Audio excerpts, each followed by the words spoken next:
All right, hello and good evening, folks. Happy Sunday evening.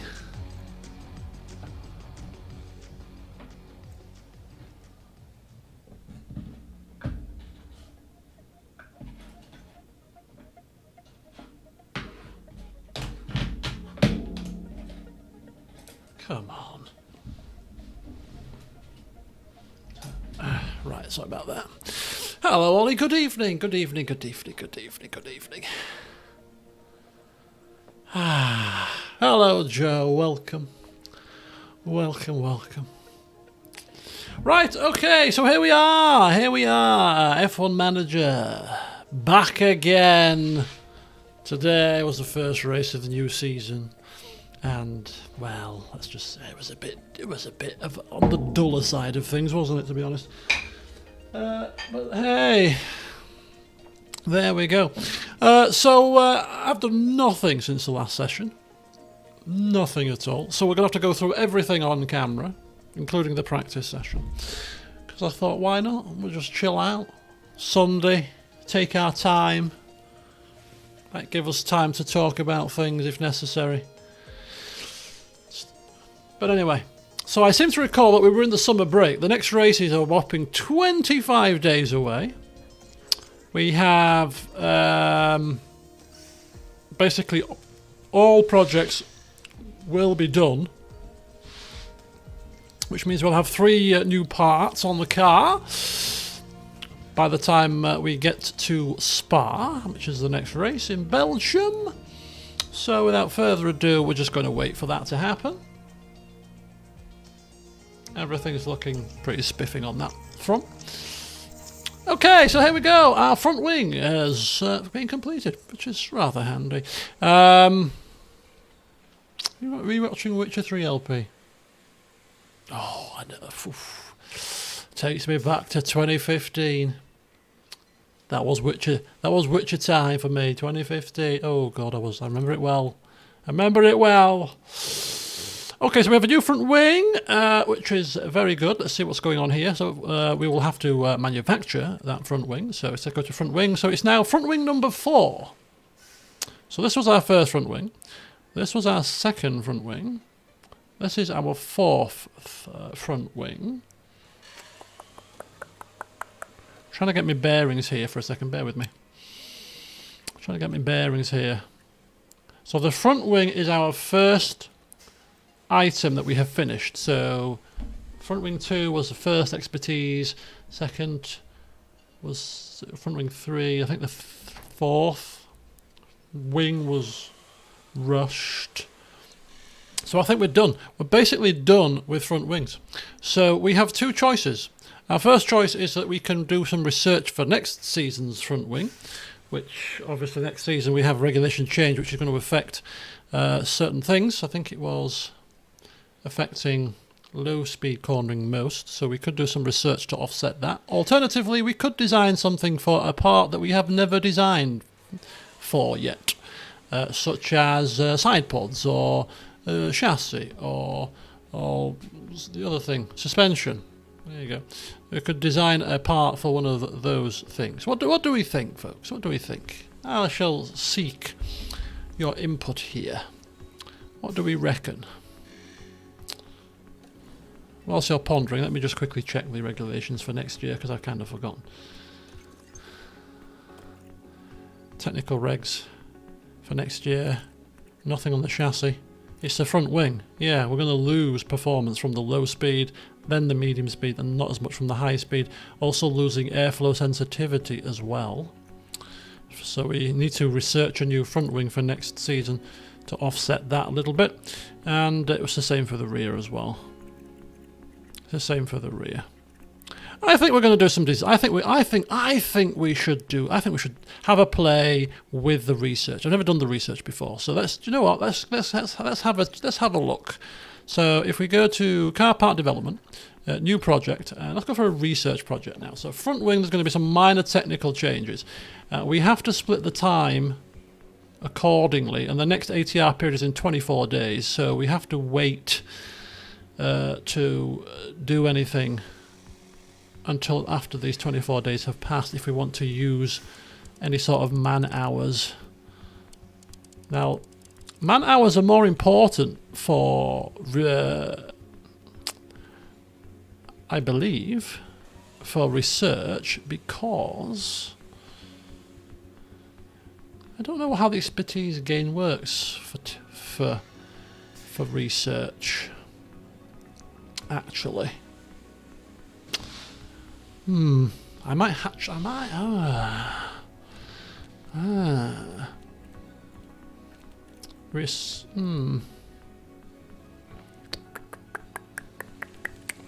I'm debating whether or not, for research purposes, we should wait until we can put some more of the testing hours in, or whether we should do it with the hours that we've got now.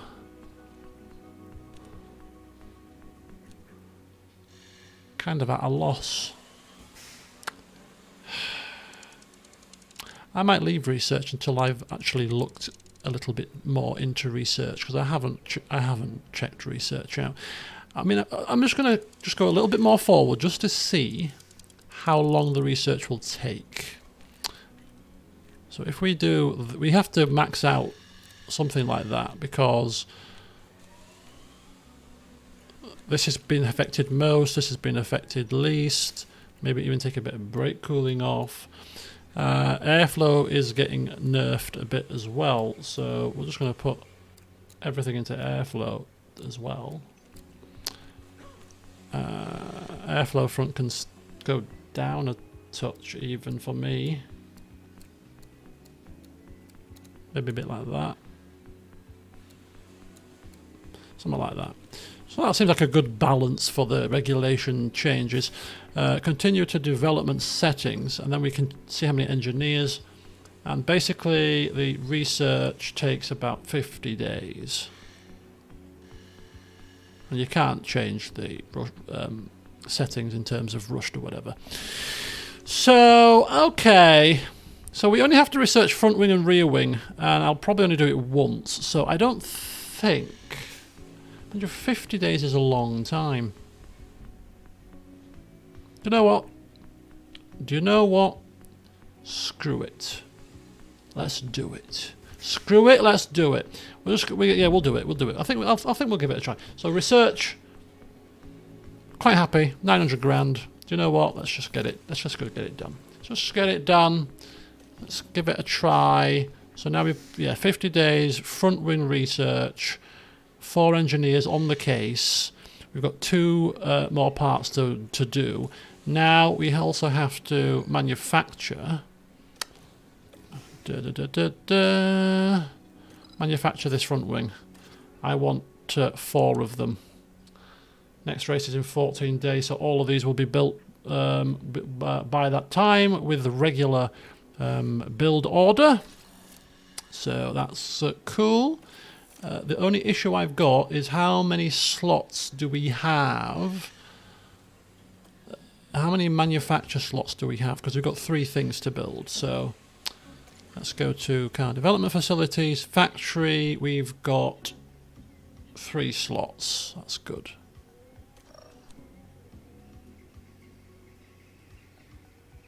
Is that the current one? Yeah, that's the current one. Not the upgraded one. Right, warehouse, start again. Right, front wing, manufacture, 4. 4 new front wings, buy spar, easy peasy, lemon squeezy. That should be done. That should be done. We are building the right flipping wing, aren't we? Yeah, front wing 4. So next we're going to do the underfloor. Let's get that going. Continue. Pinky ponky, pinky ponky, pinky ponky. Underfloor done. Warehouse. Underfloor. This is the 3rd underfloor. So we need to create another underfloor because we want to create another underfloor of the rushed variety. So car parts development, new project, design project, new underfloor. We've got no testing to put into this, unfortunately. No testing hours. This will be a bog standard underfloor, which we will do exactly as we've been doing in the past, kind of like that. A bit of airflow sensitivity. Keep that, take that down a touch. Drag reduction, take that down a touch. Okay, and we've got how many? We've got 3 normal or rushed. We'll rush it. Intense, no, rush. 49 days, £1.5 million. I'll get to the comments in a second, guys. That's fine. Manufacture project, underfloor, 3 needs 4. 3 of them will be done. Okay, we're going to have to rush this, unfortunately. Yep. 12 days, 3 of them will be done by the race weekend. That's fine. The 4th one won't be, but we're going to need 3 really before the weekend, so let's get that done. That's on the go too. Right, so that leaves us with a spare project. No, designing underfloor 4.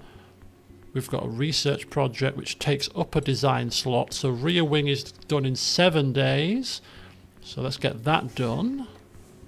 Important emails. Chong. Lovely underfloor, thank you very much.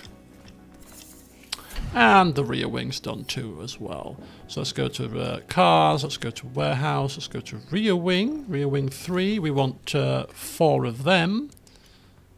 And we'll get 3 of them done by the weekend. If we rush it, which is cool, that should be fine. 4 rear wings. This is the right rear wing. Rear wing 3. Yeah, rear wing 3. There we go. 4 of them. 600 grand. Perfect. All coming together quite nicely. But now we have to do another design project now. For a new rear wing as well. So no testing again allowed because we've expended our allowance there, kind of like that. Airflow up a touch. DRS delta down a touch. We'll do something like that. That looks fine to me. That looks fine to me. That one, and 3 engineers and rushed, and that's 34 days for that to be done. And that will be our final rear wing. Okay, so let's take a stock of stuff, shall we? So we're getting all of the current parts that we need. Yep, all should be ready before the race. So 3 upgrades. That'll be interesting to see where our car fares. Design-wise, we've got underfloor 4 and rear wing 4, which are our final wing of the season, rear wing of the season. They should be ready in about 30-40 days. And we've got a front wing research project for next season's car to offset against the regulation changes. We'll have to do a research for the rear wing too. And then once we've done those, then we shall do some design work on some of the other parts that we haven't touched yet, such as the side pods and stuff, to finish the car off for this season, because that will still carry over to next season as well. So I think that's pretty much done. Quite happy with those, I think. If I've missed something. There you go. Front wing manufacturing project done. Excellent. We've got unused scouts. This has gone into a poor condition, which means we have to refurbish it, which is fine. Front wing done. Memorabilia room is also in a poor condition, so we'll have to refurbish that.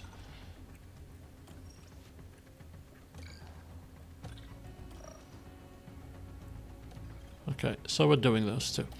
Staff facilities. Conditions of these are beginning to decrease, but we just have to replenish them when they do. Righty ho. Let's just make sure the drivers have all of their development points spent. Yeah, happy days. Cars will just need to have the appropriate manufacturing stuff installed. Right, race performance targets for Spa. Let's have a look. Reach Q3.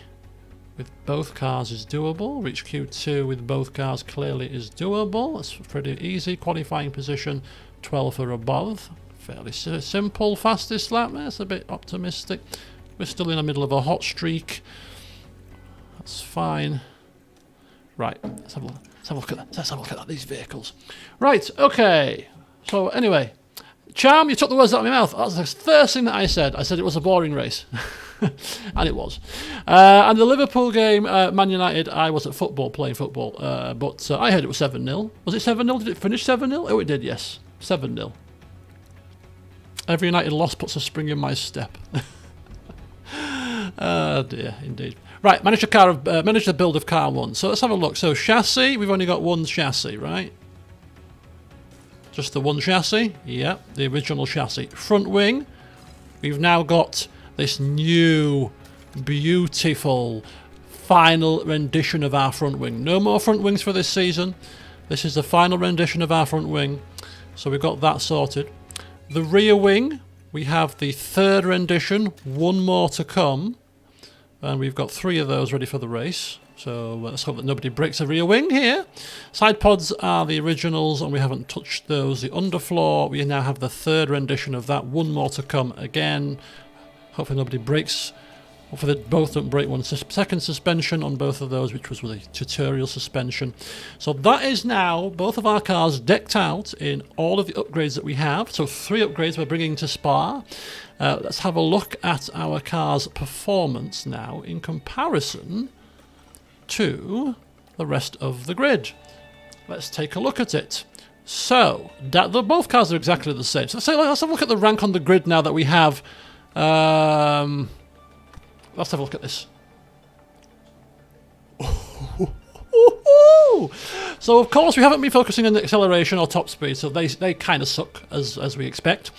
But look at this. Look at the cornering now. We have the best low and medium speed cornering of any car on the grid. The third best of high speed cornering. Same with these, and look at... That's pretty good viewing, isn't it? That's pretty good viewing. That could be quite pivotal, actually. When we look at designing out other parts that are not the wings and the floor, we might see if we can tweak them to focus on top speed and acceleration and cooling as well. But I mean, ultimately, we focused on cornering because cornering matters in most circuits. Every circuit has got a damn corner in it. So if you can max out your cornering, even without the top speed and acceleration, you're still going to be in a good position. So that's what we've been focusing on, and we have now achieved that because we have, you know, pretty much the best car on the grid for overall cornering. Okay? Spa's actually quite a high-speed circuit. There's a fair few corners in it, but it's one of the quicker circuits on the grid. But nonetheless, this is looking pretty damn spiffing marvellous, if you ask me. So the car's looking good, but how good will it be when it when that transfers to performance on the track in terms of times? How much of a step have we made? I would suggest we're going to be ahead of the Mercedes now. Just like the Aston Martins are in real life. So painful. How close will we be to the top 2? That's the question, because they are still pretty much a class of their own. We shall see as we proceed onwards to the race weekend. Without even checking the stats, because hey, why do we need to? Why worry about checking what stats are best for this track? Who cares? Willkommen, bienvenue, and welcome to Spa-Francorchamps. Who cares? This circuit was built in 1921, and even though its length was halved in 1979, the Belgian Grand Prix is still one of the longest, fastest, and most magical races on the F1 calendar. Spa-Francorchamps is famous for its long straights and fast corners. Drag efficiency will make all the difference here as drivers zoom through the famous sequence of Eau Rouge leading up into Raidillon. But a twisty middle sector keeps things tricky down on the track. The season is about halfway through, and it makes me wonder what else is in store for the team. No need to wonder, my friend, because you'll be seeing it with your own eyeballs soon. Now, rain is quite frequent in Spa, actually. But thankfully, no rain today. Right, let's have a look at the circuit info, because we completely forgot to do that before the race weekend. So here we go. First Grand Prix was 1950. Very first F1 season was 1950. So this has been on the calendar pretty much since the very beginning. It has been off the calendar a few times too, but it came back again. I'm hoping due to flipping uproar, because you can't have an F1 calendar, an F1 season without Spa, and it's absolutely outrageous. But it came back again. Although there was some muted talk about it going off the calendar again, but I hope not. Anyway, so here's the circuit map. As you can quite clearly see, we've got 2 DRS detection zones, one on the pit straight with the DRS straight, pit straight. The detection zone is just before the final chicane. The second detection point is actually just before Eau Rouge, and the DRS straight is Radion down the back. So that's the 2 DRS zones, 2 detections, 2 DRS. Strategies will be a one-stop here, it usually is. Medium to hard, you can do a soft onto hard if you want to transit, but medium to hard, pretty much the usual. Interesting that you could do a soft onto medium, that seems very strange. Compound performance, that might give us a bit of idea as to why it's a possibility. Okay, medium's about 0.3 slower than the softs. Degradation-wise is not... time-wise, a little bit better. Hard tyre, very durable, not much degradation, and only 0.2 slower than the mediums, which looking at those figures, I would suggest that medium onto hard is a pretty decent strategy for the degradation and the times there. Looking at those, yeah. George Russell finished second. This was the race in 2021, which was an absolute farce because they did about 4 laps behind the safety car and awarded half points. It was absolutely outrageously caused an uproar. It did. But anyway, so yeah, one stop, safety car, time considerations, 100% safety car deployment over the past 4 seasons of some description. We'll see if that transpires here. But anyway. Let's now sort out our practice situation, which basically means turning everything onto old parts to conserve the newer parts. Oh, I still didn't look at the track. What do you call it? Where's the track attributes? There we go. So top speed and acceleration is going to be key, and we suck at that. High speed cornering will also be key, and we're not so bad at that. So this is possibly not the best track to showcase our new parts, really, because it's a high speed track. But we'll see. We'll see. As I said, there are still corners here, so we shall see. Not the best circuit to showcase our parts, but we've still a long way to go in the season. Right. Anyway, hello Alex. Hello Chris. Is this another tough passing track? In real life, no. A lot of cars, a lot of people, especially after the summer break, take engine penalties here. Build their new engines, provide new engines, new gearboxes, because it's an easier track to pass on. So it's a good place to take penalties if you want to create a new engine and stuff, which we could consider, in all honesty, but we won't, because we've been pretty good with preserving stuff. So anyway, car parts, let's get these older parts on the vehicle, including a very knackered gearbox which has got major damage to it. So we're just going to run it until it's broken, because we can. So that's fine. So knackered parts there, car setup. Right, this is where things get interesting. Bear with me folks, because I'm going to have to bring in the setup screen here to tweak this to what might hopefully be a setup that's semi-decent. There we go. And the run plan, well, 12 laps should be enough. It's a long lap here at Spa, at least a minute 40, I think, minute 45-ish for a lap time here. So that's him done. Lando as well, knackered parts for you, sir. Knackered parts for you. And don't forget, he's got a gearbox that's already broken because of being wiped out by his teammates, so we'll have to take a new gearbox at some point in the future. For him, car setups, same again. Okay. Okay. Okay. 12 laps should be sufficient. And there we go. That'll do for starters.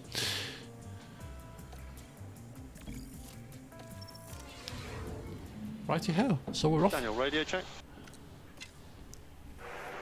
Yep, radio's good, drinks good. Radio and drinks in order. Should be starting. And we're off. Right, let's just do the usual. Preserve as much as we possibly can here. We're running on knackered vehicles here.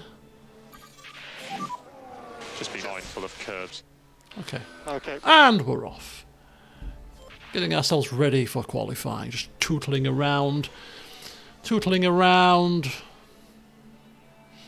Okay, so 145s. I said about 145. Did I say 145? I said about 145, didn't I?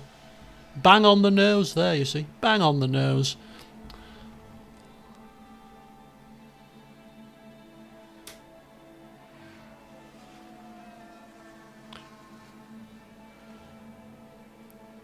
If anyone wants to watch a calamity in action, Google Spa 1998. I think it was 98, not 99. It's either 98 or 99. I think it was 98. I think it was 98. But anyway, just Google it. Crash at the start of Spa 98, and you watch that. I think someone's run wide. And you watch that. Just YouTube it. Google it now. And see the carnage. I'm happy. I think it was like a 12 car pile up.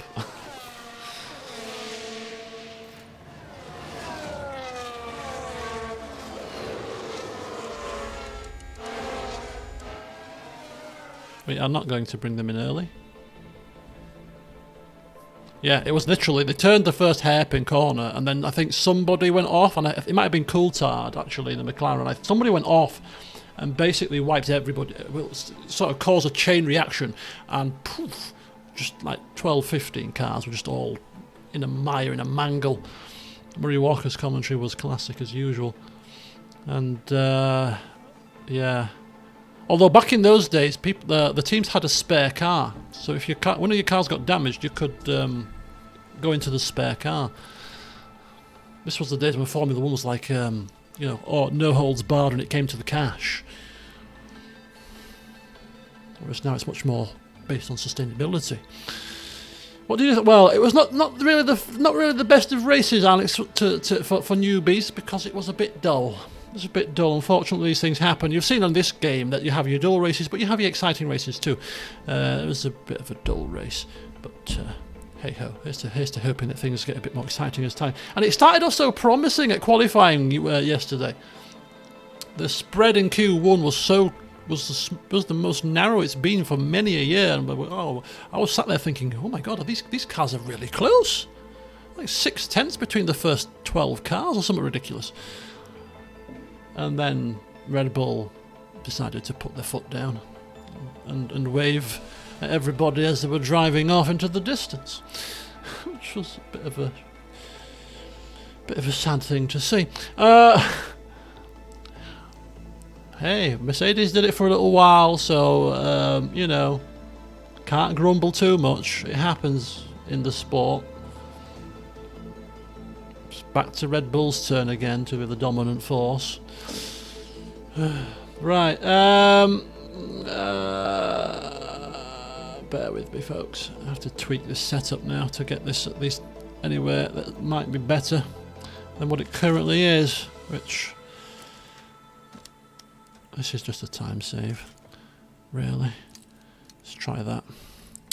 So, changing that, let's change to a set of mediums. Let's go for a run plan that's like 20 laps and finish this session off. Off you go. Lando's okay. Lando's is about 82%. Let's just take a look at his setup here. Okay. Let's have a look. Let's try No. Okay. Alright, okay. Let's try that. Oh, bugger. Oh, bugger.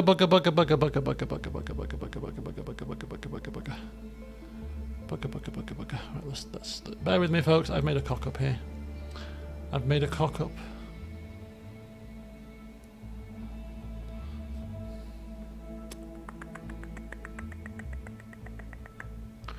Oh, you idiot. Bear with me, folks. Bear with me. I can't see the chat now anyway. Right, I've cocked up here. Bear with me.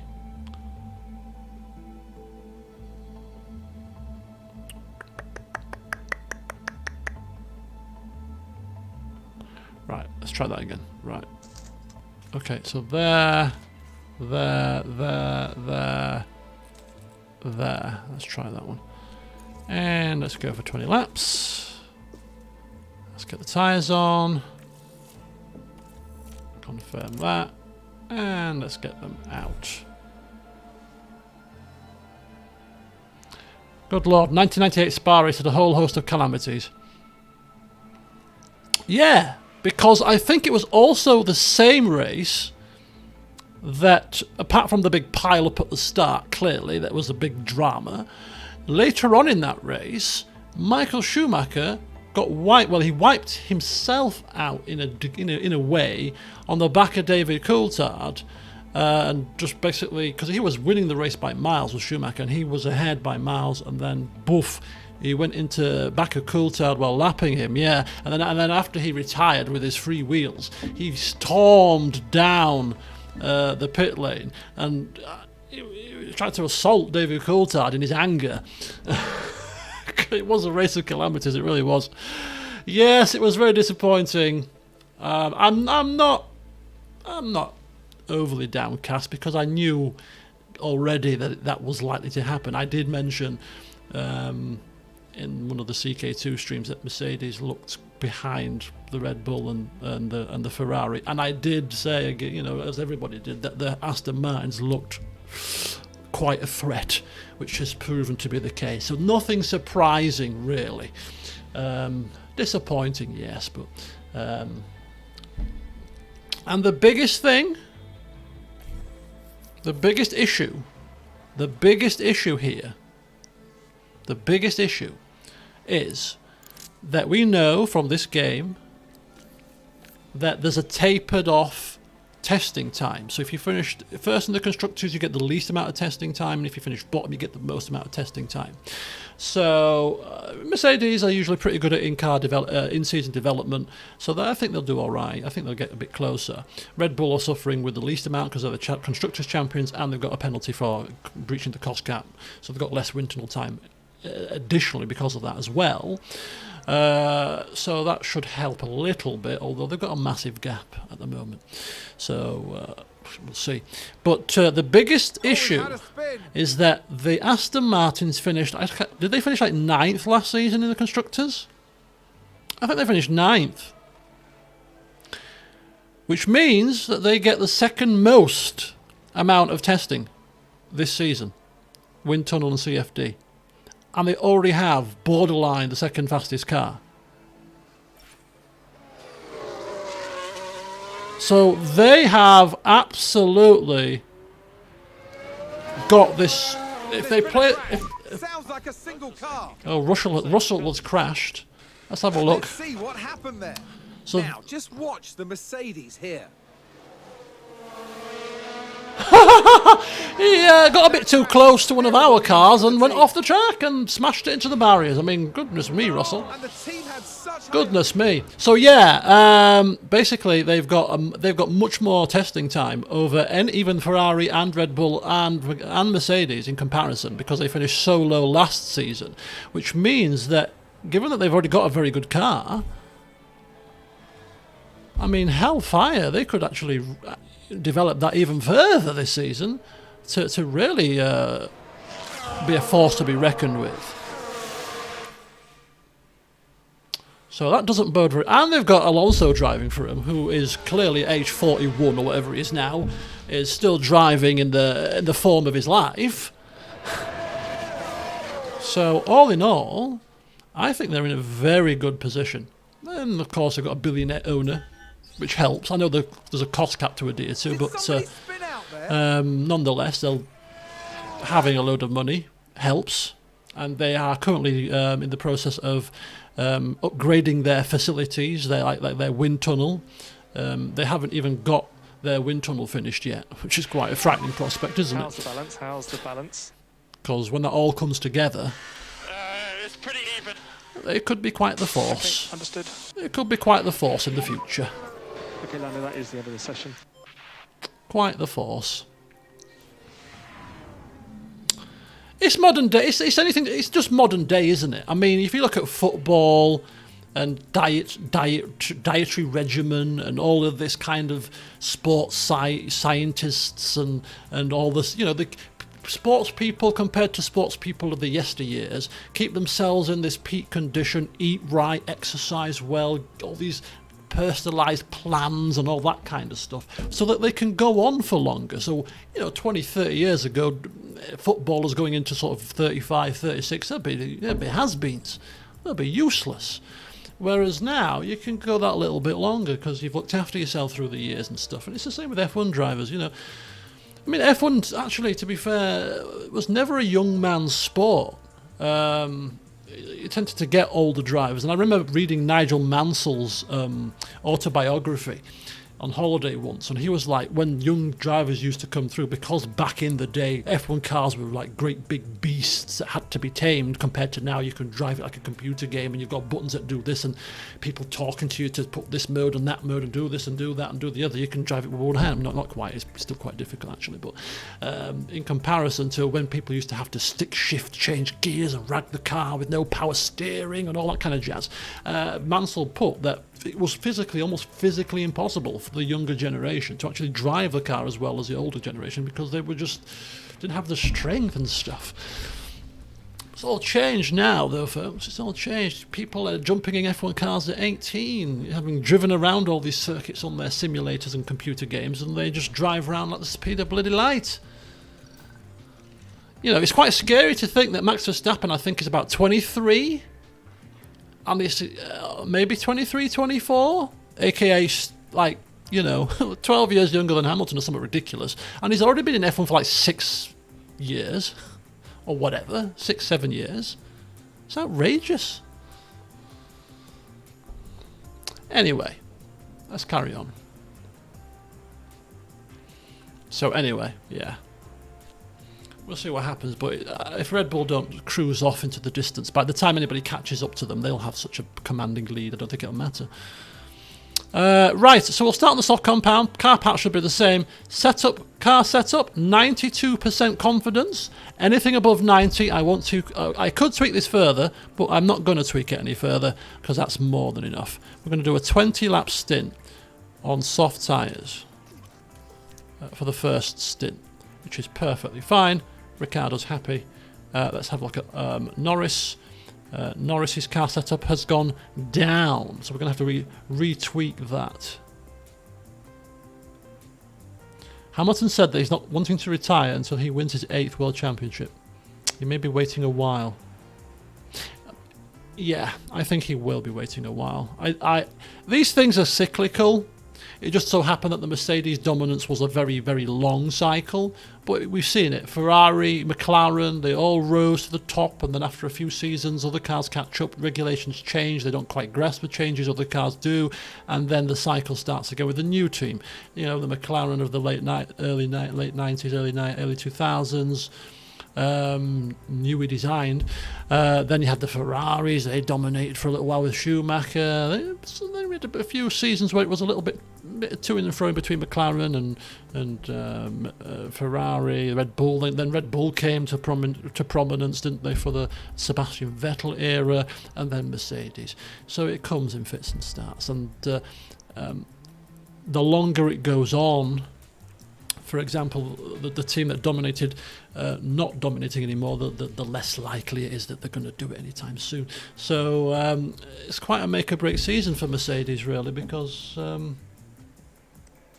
if they don't get on top of it this season, I don't think they will. And what's even worse is there's going to be an engine regulation change. I think it's for next season. They're doing something with there's some kind of engine reg stuff coming in, which might not be very helpful for some teams. It depends how it all plays out, I suppose, but we shall see. Optimal. Let me get Lando's setup sorted here, because it's clearly not working right now. Let's see what we can do.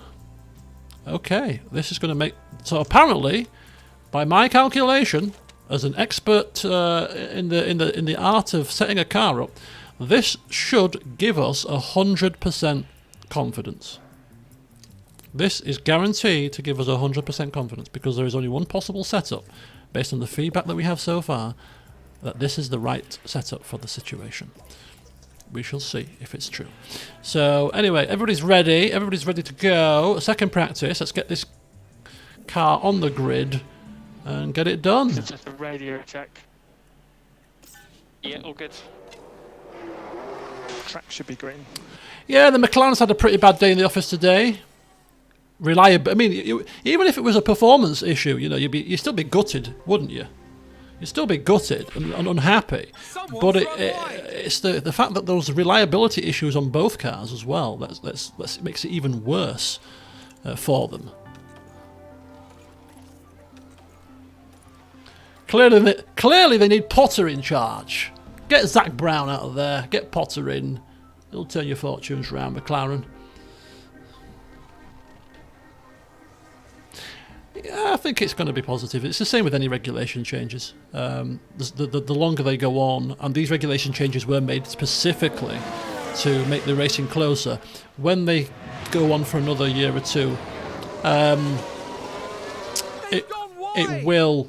field will start to catch up. As cars, as you've clearly seen, do copy the designs of other cars at work. Aston Martin copying very effectively the Red Bull design. Which is something they did when they were Force.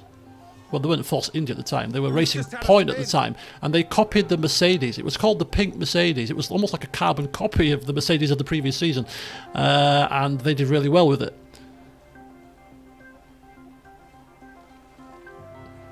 So it does happen. It does beg the question why Mercedes have insisted with this side pod dust design thing. Lando, how's the balance? I'm skeptical. I don't think it's going to work personally, but anyway. Yeah, awesome job. What do I know? Okay, understood. What do I know? Maybe it was going to be more costly for them to start from scratch. I don't know. There was even some talk that if things weren't working out, they would switch designs halfway through the season, which seems very bizarre to me, but anyway.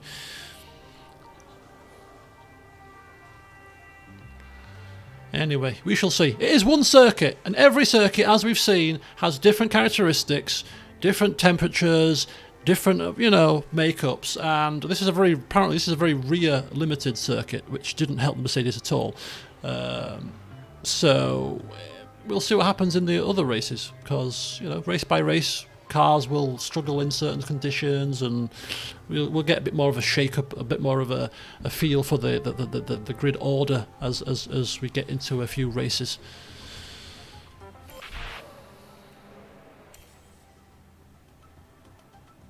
But yeah, the future is looking very much blue. Right, so everything's looking good there. Hard compound tyres to get them out of the way. Car parts fine. Just give him 12 laps on those. That should do him nicely. Just ain't got the time to do anything more. We know that Lando's is going to be 100% because that was the prediction. So hard tyres for you, sir. Do 12 laps for you as well. It's probably still too much, but anyway, get out there. And it's all about track acclimatization at this point. Get that track acclimatization up. We've got the setups ready to go, and then it's time to see how we fare in qualifying, to see how much progress we have made with our triple upgrade package. I can just picture Ted you know, Ted's notebook.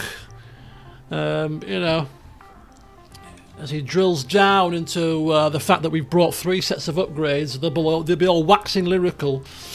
What's going to happen? Are they going to work? Are they not going to work? We've heard on the grapevine that McLaren have brought three upgrades today. New front wing, rear wing and a floor. Ooh, they'll be hoping to see a forward step. Will it be so? How close will they be to the Ferraris and the Red Bulls? Will they pull away from the Mercedes? Will other teams, have they brought upgrades as well? We don't know. We shall find out soon enough, as the first qualifying session will be upon us. We're hopefully without too much delay.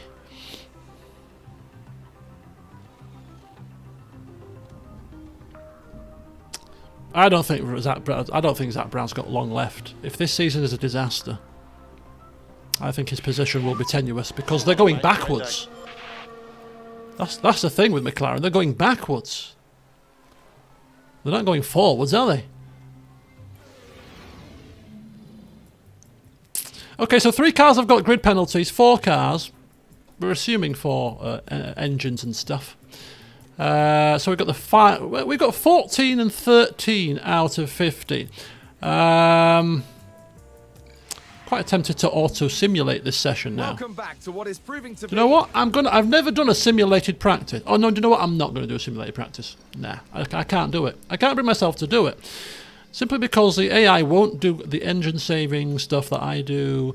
They will use 2 sets of soft tyres and they'll burn through them, which is a catastrophe for qualifying. We've got to do it manually. We've got to do it manually.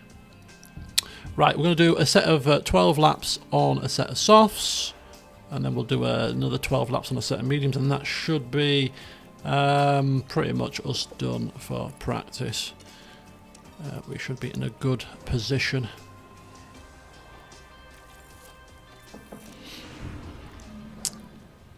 Daniel, I didn't hear your radio check. Radio check? Look at the car. Yep, radio is good. As if just to bring back those horrible memories of the Red Bull Ring situation. We should be keeping our cars as far away from each other as possible.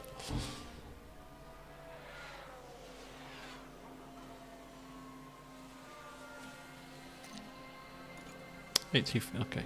Got plenty of time to get this climatization up, and I'm going to have my dinner as well whilst we're qualifying, so that hopefully by the time the race comes round I'll be ready to rock and roll, so bear with me folks. I shall take the speed down a little bit.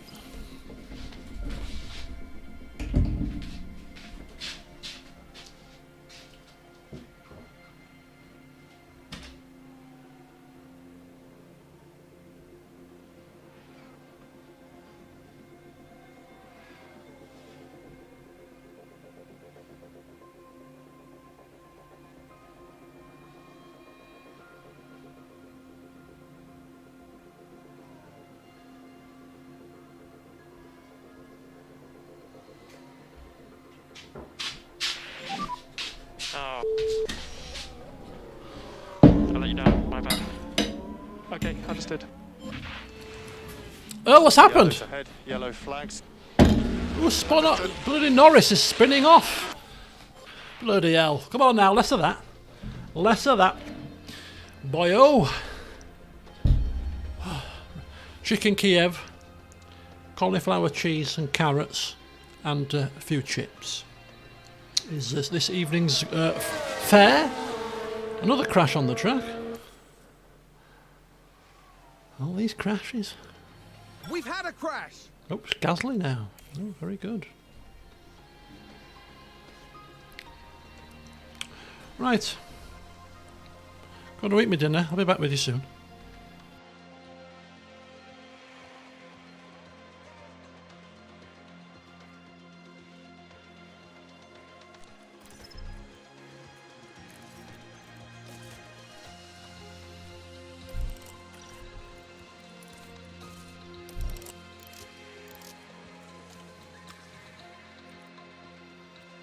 We've just had a car run wide.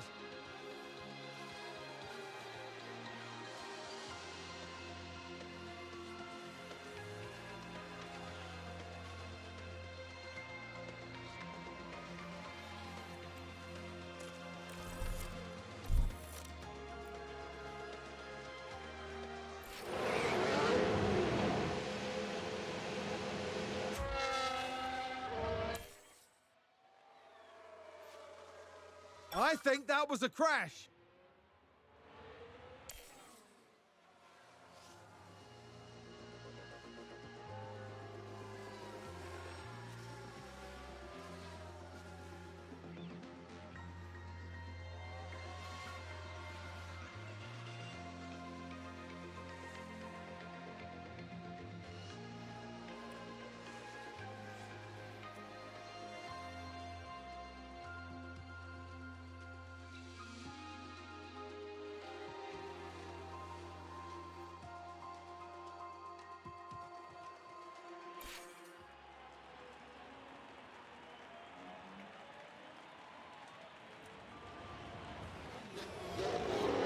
Sounds like there's been a crash.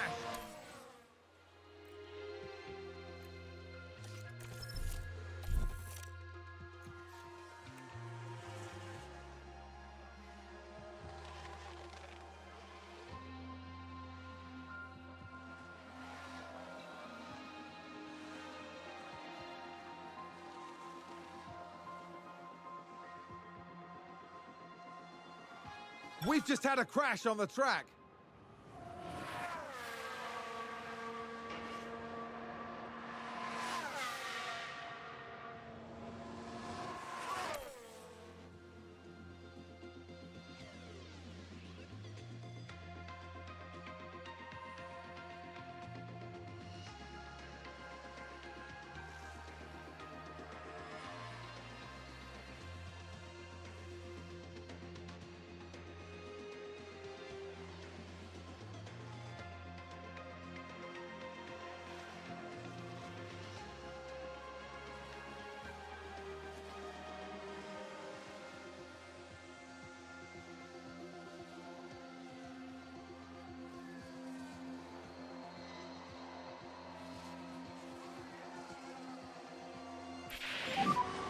The session has now finished.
All right, so we're giving new gearboxes, and what else do we give them?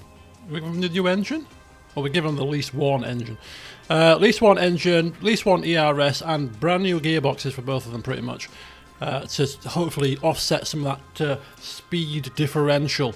Giving them newer internal parts should hopefully offset that little bit of a top speed difference if other cars are using more worn gearboxes and engines.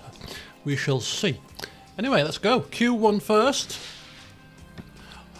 and then Q2, and let's see what happens. Let's see what our pace is. I wait with bated breath.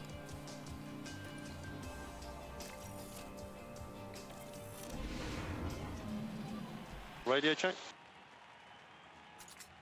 Yep, radio is good, drink's good.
Let's see what pace you can do. Understood. Use the overtake button. Understood.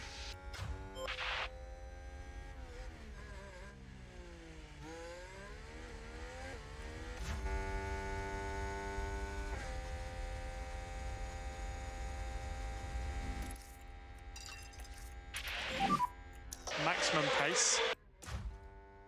Confirm.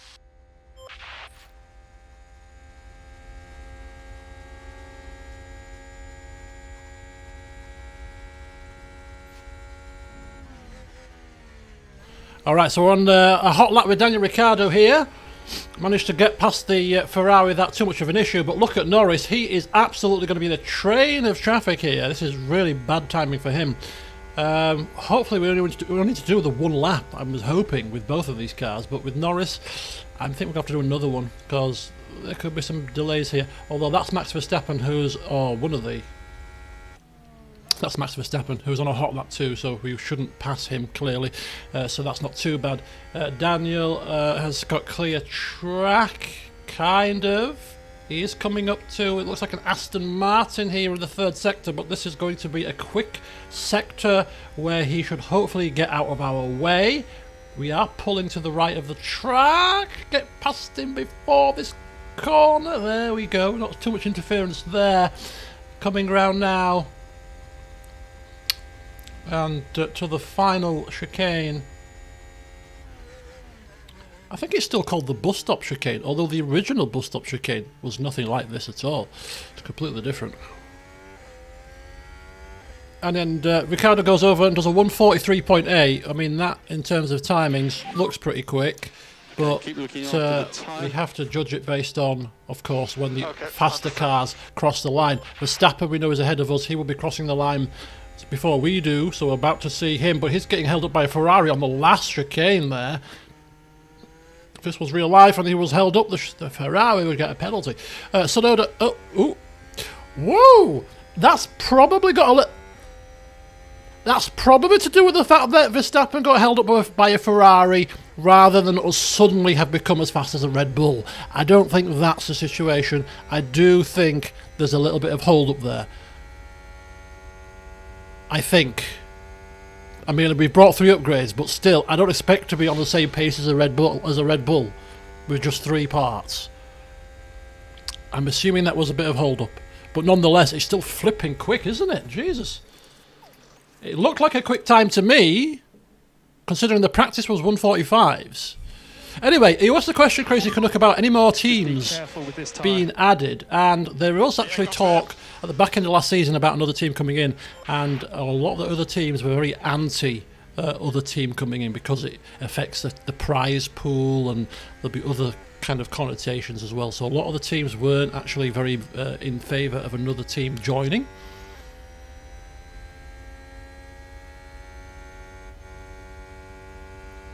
And I can't remember the team. I don't think it was Porsche. I think Porsche are providing engines soon for somebody. But another team, and I can't remember if it was an American team or something. There was a team definitely coming in. Daniel, pit lane. Or wanting to, or sort of touting that they wanted. There you go. That's much more. I thought there was to be a hold up with Verstappen. So we're about 5 tenths behind Leclerc there. Now on a lap that's 1 minute and 43, only being 4 tenths behind actually is pretty good. Because it's a long lap. So, I mean, if you look at that gap to like Sonoda, I mean, it's the Mercedes times that we need to be more, basically more interested in, because they're the team that we are trying to beat to third place for the constructors. So looking at their times will be rather interesting here.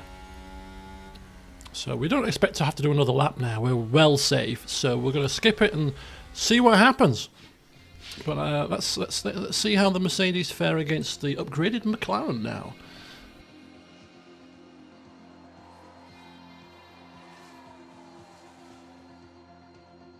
Oh, there's a spin!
Radio check. Okay, radio check. Sessions should be starting now.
Right, sorry about that. Now I'm ready to rock and roll. I'm back with you full time now. Right, let's get ourselves pushing. Hello, Catherine. Welcome. Got your hands full until the little one settles down. You need to push. Yep, understood. Okay, so here we are, full push with Ricardo. So as we saw in the last session, Russell eliminated in the Mercedes. That's a bit of a calamity there. But yeah, on pure pace, we appear to be clearly the third fastest car now. We were ahead of Hamilton by a decent margin. And don't forget, this is a track that is not our strong suit, because it's very top speed and acceleration focused, which is our weakness. So this bodes well for other circuits where we might have our strengths play to us, such as, I don't know, more twisty circuits. Most circuits that don't require top speed. Certainly Monza's not one of them. Right, let's go. Full beans with Lando as well. If you can, push. Confirm. It's just like a child, isn't it? Young children are the same, full of energy. It's like, where did you get all this energy from? Did I ever have this much energy? I don't recall. Right, Ricciardo's getting slowed down by a Ferrari on an outlap. I hate this game when it comes to passing cars in qualifying. It's like, that would not happen in real life. For God's sake. His lap's been compromised. Right, so he'll have to do another one. Which is fine. Q2, we would do 2 laps anyway, because it's the top 10 that go through. And unless we were comfortably in the top 10 and didn't need to do another lap, then we wouldn't go out again, I suppose. But can we be realistically that comfortable now? Maybe we can. Let's see what Norris does. So Norris is having to pass a lapped car. It looks like a Mercedes. Sabotage here. Sabotage. Hamilton, get out of the way, sir. As we now power down the final sector. So Ricciardo here is going to... Another Ferrari the flipping way. This will be a 146 at this rate. 144.6. That's still not bad, but I mean, clearly going to have to do another lap now. Lando hasn't been blocked, so this should be a time that gets him through to Q3. Hopefully won't have to do another run, can save a set of tyres if needs be now, as he's coming round now towards the old chicane here.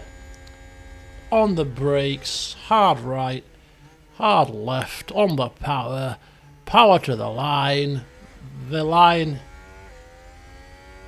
is there, 0.2 behind Alonso. Maybe we did get held up a little bit. Either that or Alonso's having another barnstormer. But we were on the 143s. So I feel like there was a bit of an issue with traffic there. I think there was a traffic issue. I think so. I think so. But I still think not. Yeah, look at that. We're 1.1 seconds behind there. Definitely a traffic issue. Definitely a traffic issue. Right, we got to be careful about getting out in time here because it's a 1 minute 45 lap, so we need to be out quite sharpish here for them to do their times. And we might want to put some fresh tyres on. I'm just saying, you know what I mean. Do it now, quickly, please. Thank you. Yeah, okay. We want to be going out, basically. Sonoda's got a... No, Sonoda's in the danger zone. Right, we can afford to go out now. Even that might be a bit tight. But it should be fine as long as we push. As long as we push with both cars. Should be fine. Okay, ERS fully charged. Here is Ricciardo ahead of Norris. Norris, of course, got 1 minute 33 to get round the track. But both cars in the top 10, but we expect some of these other cars to improve. Ocon will probably improve a little bit. The Alfa Romeo of Joe might improve a bit. I don't expect the Haas. Oh, well, I don't know actually. The Haas might improve. We're not exactly safe and secure. Lando is a bit safer, but we want to make sure that we're properly safe. Track evolution in qualifying yesterday was pretty dramatic.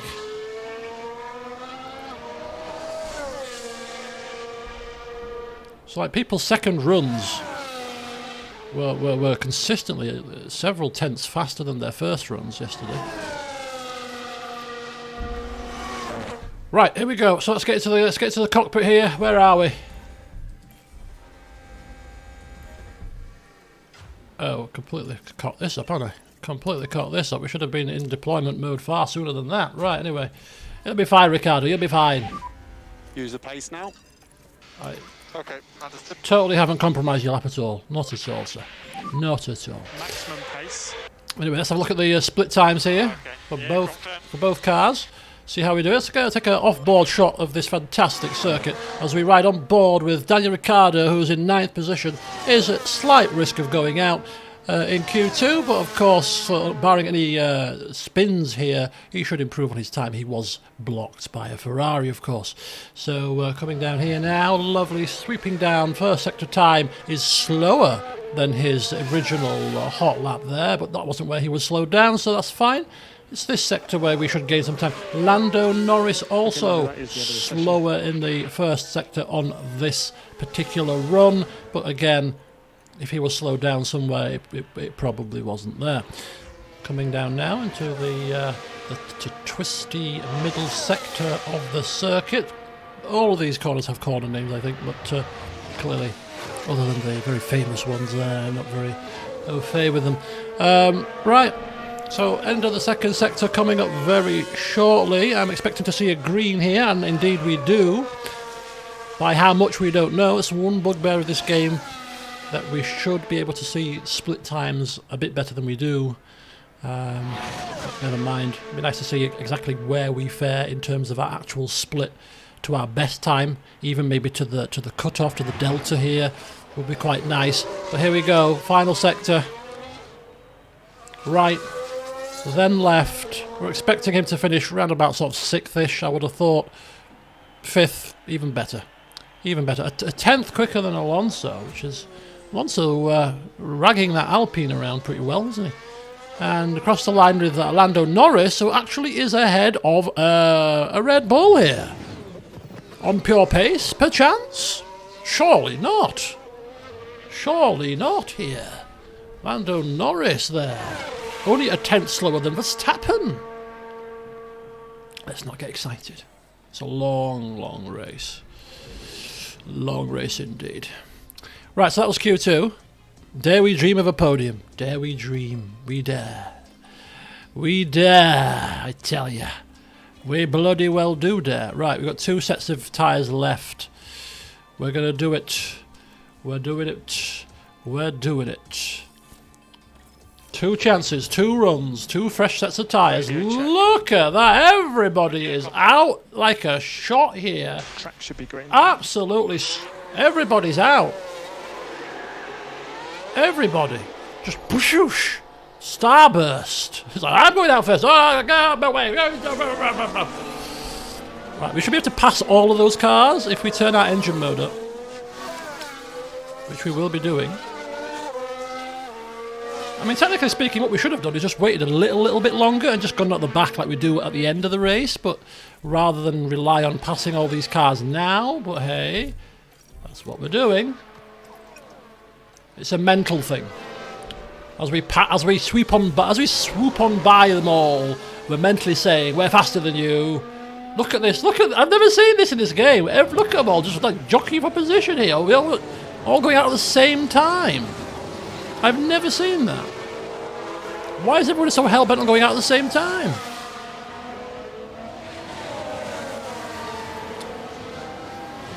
Anyway, Norris is trying to make his way through this gaggle of cars. Trying to get to the head of the field. Clear track, clear air.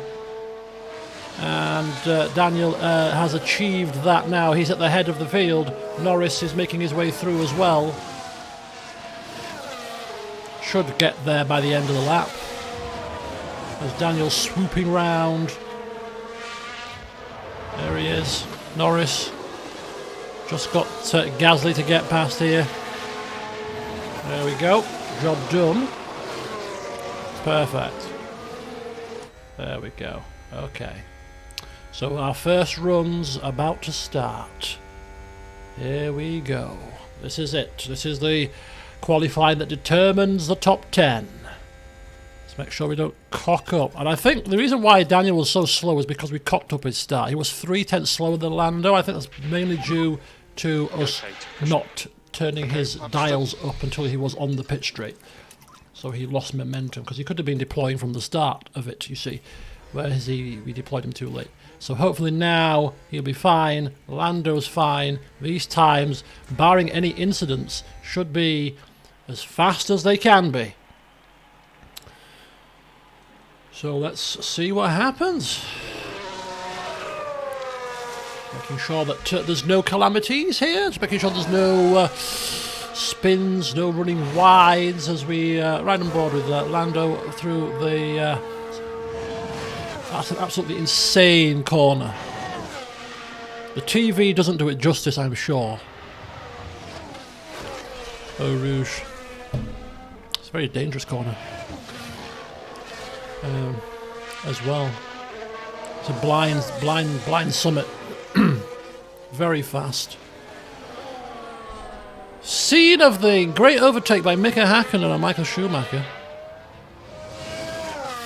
Passing, I think it was Ricardo Zonta, back marker in the middle, 2000. I remember watching it live at a friend's house, boy. I screamed the house down. Screamed the house down. Right, here we go. Back into the final sector. I mean, we were purple, we're now green. Lando is purple, but that's until some of the faster cars come round. But it looks like Norris is going quicker than Daniel here, as he has done for pretty much all of the season when it comes to qualifying. I'm struggling to think of a time when Ricciardo's out-qualified Norris, actually. Nonetheless, he's still winning in the championship. So there we go. It's a 143.7 for Ricciardo and a 143.5, I guess. Yes, a 143.5 for Lando Norris. Some very good times there. Some very good times. Laying the marker down for all to follow there. A 143.5 is pretty good. I'm happy with that. So let's take a look. Here comes the gaggle of cars. Now, they could be slowing each other down here, or they could be giving themselves a tow, one or the other, but they're so close together, it cannot be a good thing. Okay. So there you go. There is your first runs. We've got Sainz in the Ferrari with a 143.2. We've got Verstappen second with a 3 tenths slower. 3 tenths slower. 3 tenths slower. Look at that. Look at that. We're talking a difference of 300ths of a second. Thank you for that. Thank you for that. 300ths of a second. That would have compromised his final run. It still might actually. So We should be all right. 300ths of a second separating second to fourth. That's crazy. That is crazy. I do think that a little bit of this concertina here hasn't helped some cars. I'm still not getting too excited here, but it's clear to see that we have definitely closed the gap on the leading cars. I don't think we're quite there yet, but we've closed the gap. We've definitely pulled away from the Mercedes. And don't forget, I'm trying in earnest to get Leclerc next season to replace Ricciardo. So we can get Leclerc and Norris in the car and a decent car for our final season, because we're only doing 2 seasons this playthrough. So the next season will be our final season. And I'm hoping, and if anybody sees this before I do, I'm hoping to get a DLC where we can download the 23 liveries into the game as well for next season.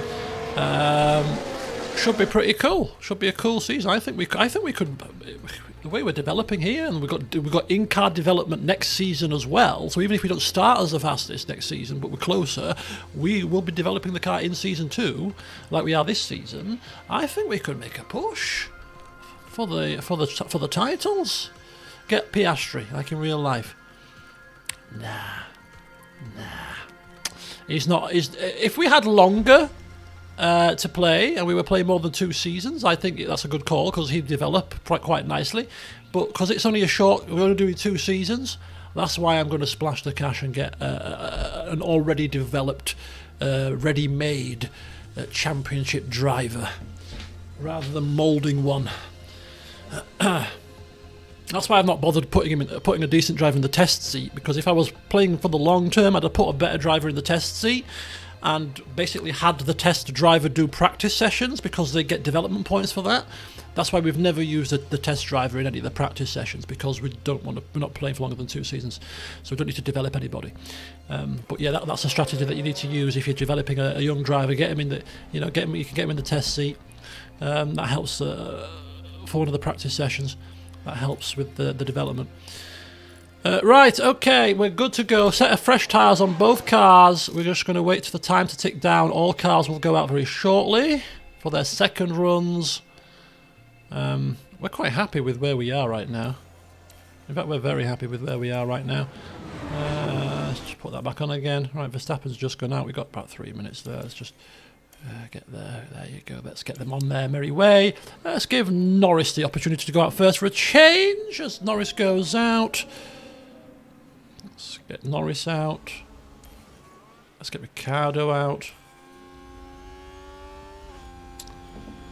Doobie doo doo doo, doobie doobie doobie doo. I don't know if we're going to improve. It seemed to, I don't know. We'll see. Didn't seem like we were making much improvements on the second runs in the Q2, but we'll see what happens here in the Q3 as back on board with Norris. Plenty of clear air ahead of him. Plenty of time to get his lap done. 2-speed this whilst we go round here. So where are we going to end up on the grid? I mean, 4th and 5th, I'd have taken it at the start of the race weekend. If you'd have offered me 4th and 5th on the grid, I'd have snapped your hand off. But you know, with the top 2 teams, we would be more expecting 5th and 6th, which would be, again, I would have still snapped your hand off for that. But if we do out-qualify a Red Bull of Perez, then that's clearly is a very good sign for our car. It's a very good sign indeed. We are catching the cars ahead because we've got a higher engine mode selected.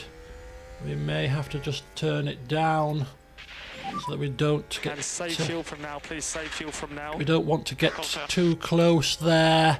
It'd be quite good to get a little bit close so that we might be able to benefit from a slipstream. Oh, we're catching. We're catching far too quickly here. We're catching far too quick. Oh, this is bad news. This could be a hindrance. It might give us a slipstream, but it could be a hindrance. We're a bit too close here. Just a little bit too close. Get past him. If you can, Get past him. There we go. Past him. We're past him. This could actually work out well because we're now in the slipstream of the car ahead. Even at this distance, if you still get a little bit of a slipstream here. As off he tootles. Danny Rick, let's get him with all the beans.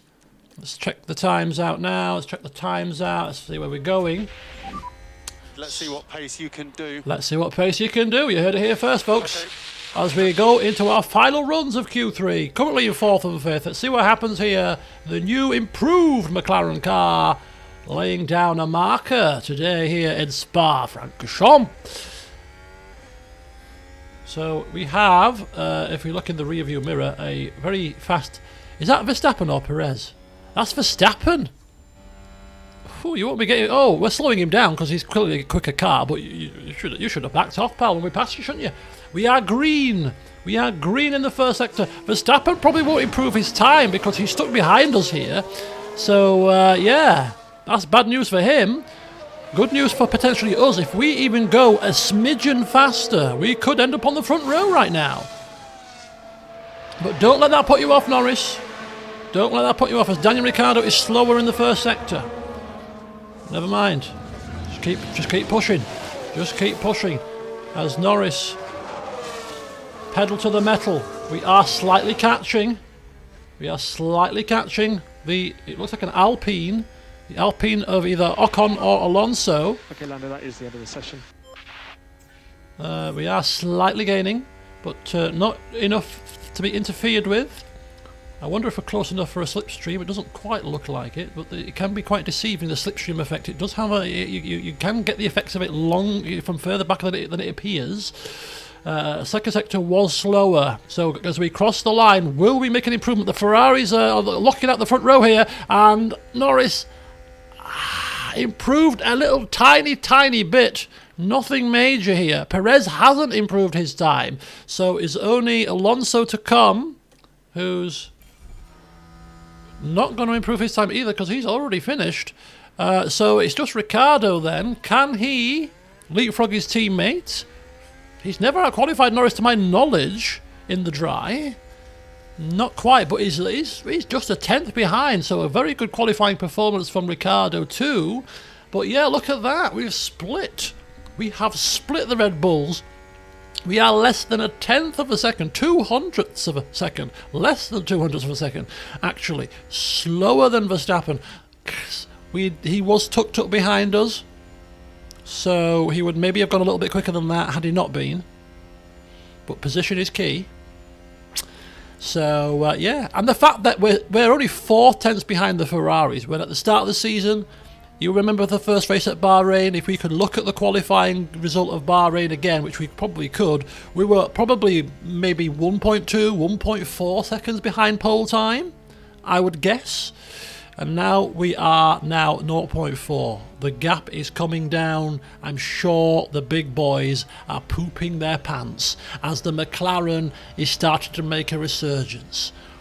The halcyon days of the 80s, the early 90s with Senna, Prost, the late 90s and early 2000s with Mika Hakkinen, 2007-8 with Lewis Hamilton, you know, the days of championships gone by. Could it be making a return under the steerage of one Mr. Brian Potter? Could it be? Could it be? The Renaissance. Zach Brown punted out unceremoniously for a man from Northern England in a wheelchair. This is just his side gig. His main gig is running a working men's club. This is his bit on the side. Right, okay, so here's your qualifying result. It's a Ferrari front row lockout as Leclerc and Sainz continue to battle for the title. Verstappen, 3rd position. And then look at this. The McLarens.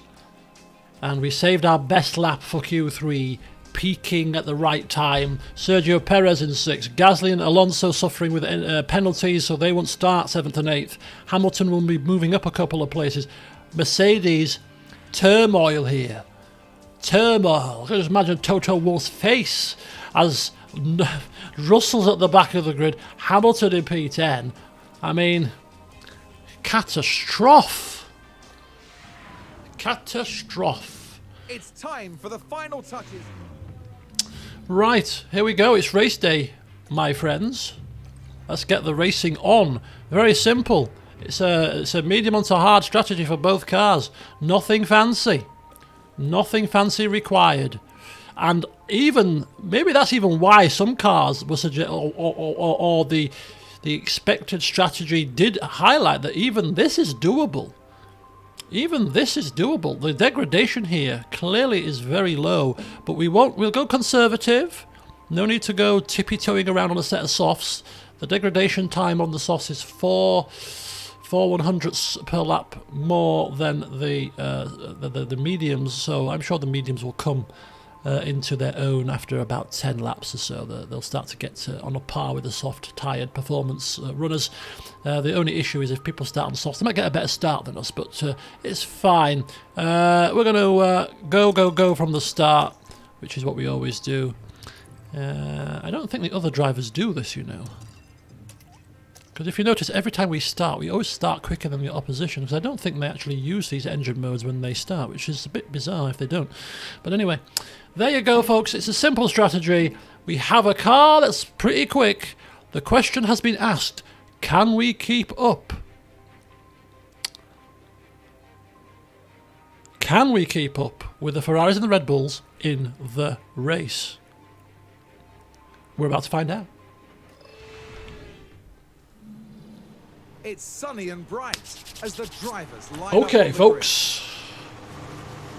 grid. And there's Lando Norris. A top 10 position today. Let's get it on. You can hear the excitement in the crowd. The here lights at are the coming Belgian on. Grand Prix. Long hold. And we're off. And away we We're go. off and racing here. Lando Norris in P4. It looks like Ricciardo is battling up the inside of the La Source hairpin here, and it looks like I'm on board with Ricciardo. Apologies. I'm on board with Ricciardo, you silly fool. There you go.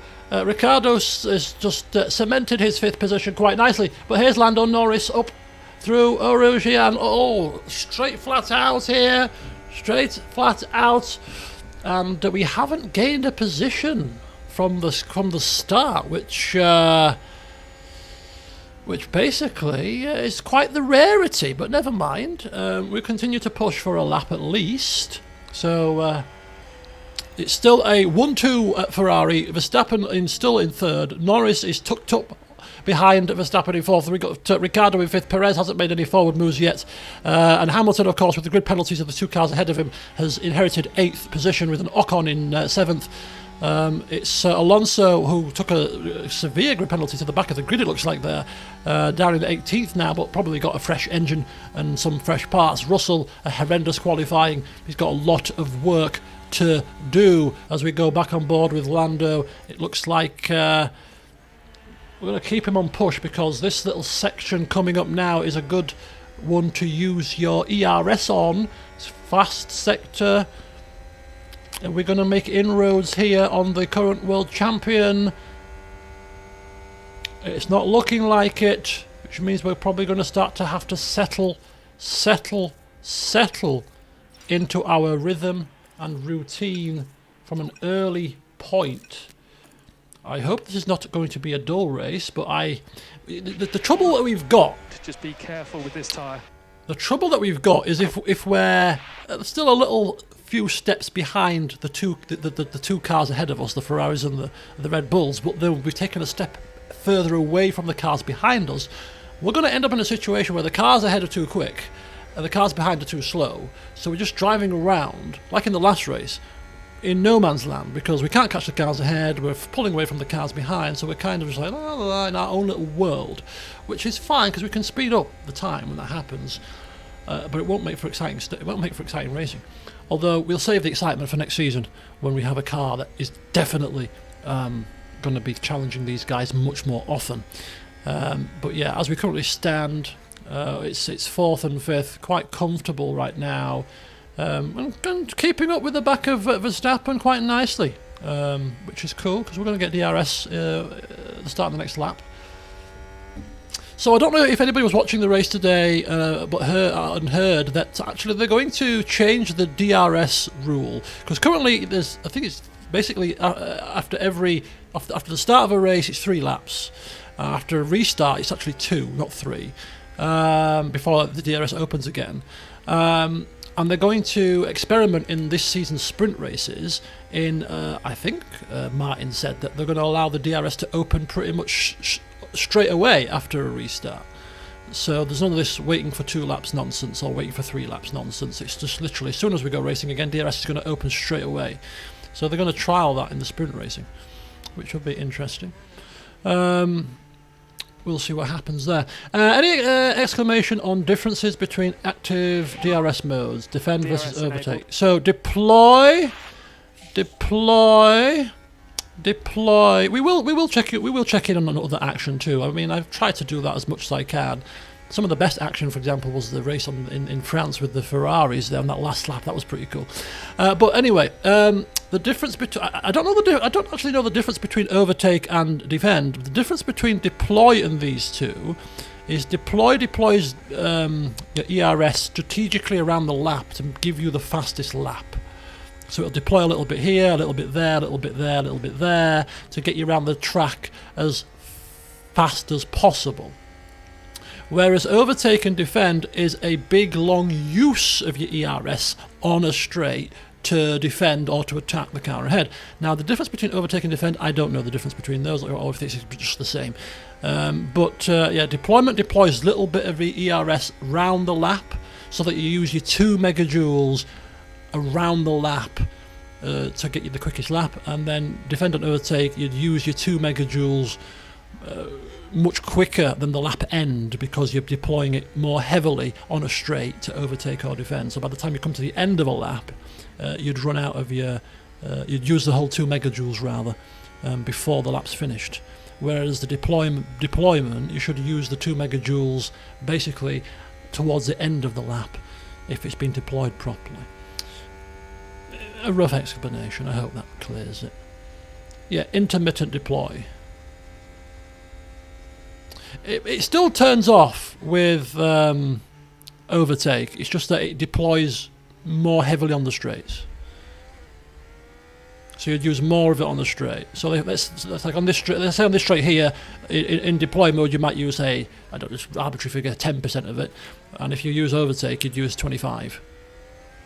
And then but you'd still harvest as well as you're going around the lap. So when you brake, you harvest the energy. So like when you come to a corner, the energy will go up, and it will still go up and overtake or defend as well. It's just that it just deploys more heavily on the straights, I believe.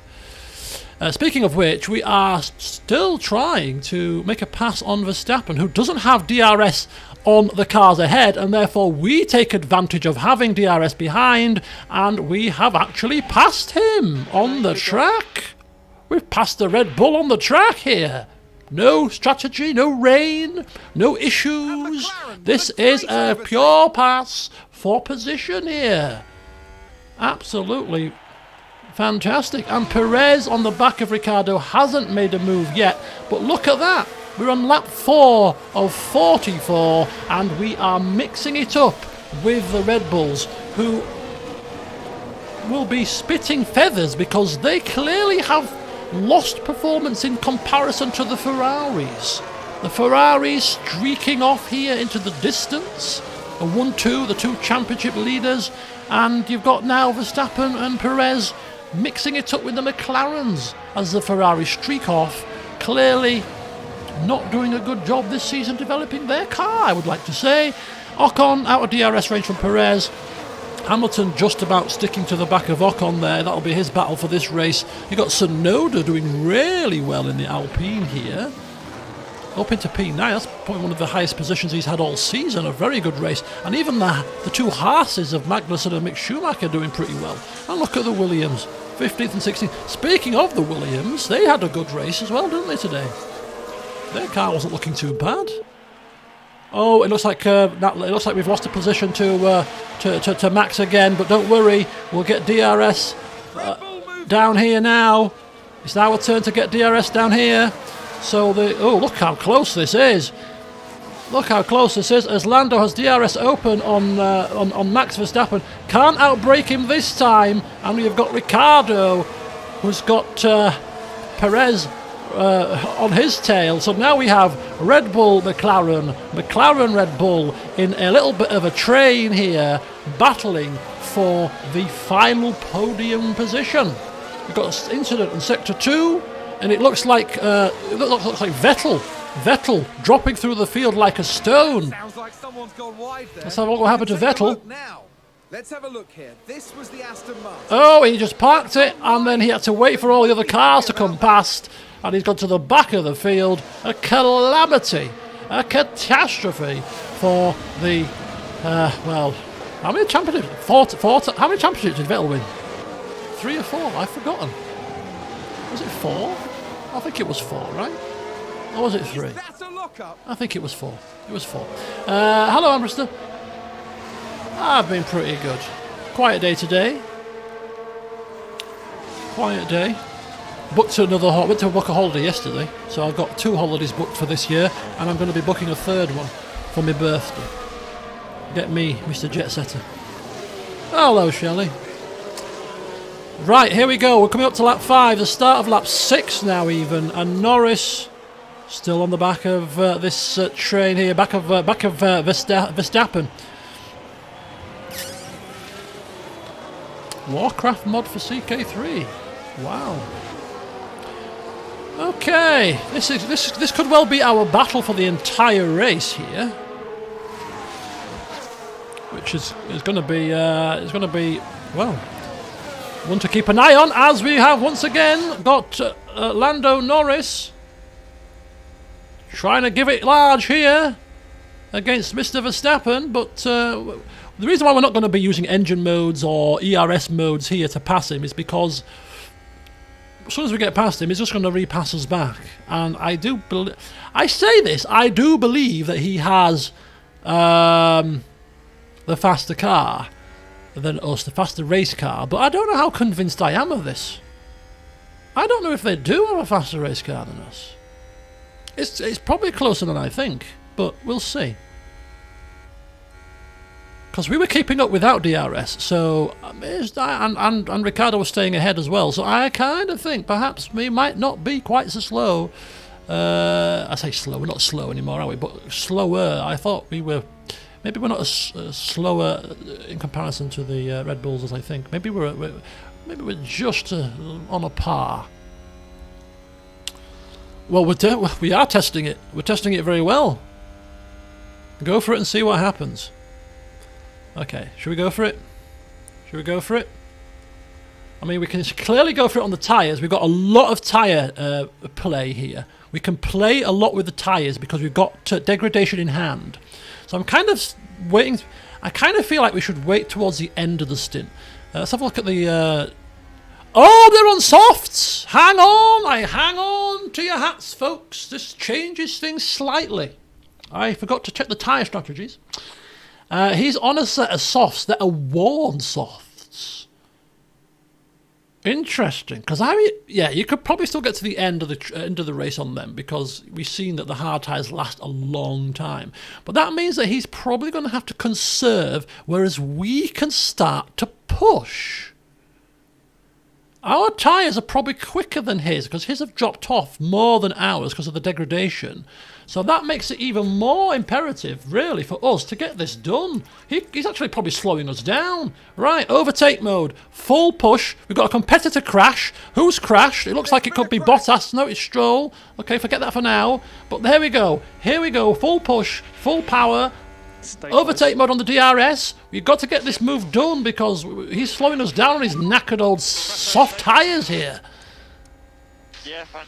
But even though this is where the top speed situation hinders us, because with ERS, with DRS, with no lift and coast, with full pushing on the tyres, we still can't get past the Red Bull in a straight line.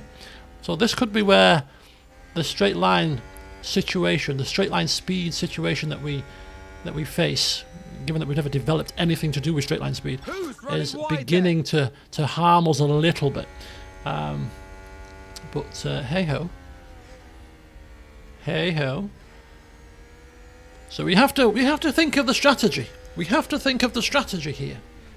Yeah, the reason we're keeping up on the mediums is because of the tyre drop off. The softs drop off at, I think it was 0.0. I can't remember. Was it 0.01 or 0.1? A tenth of a second per lap, and the mediums drop off at 0.06.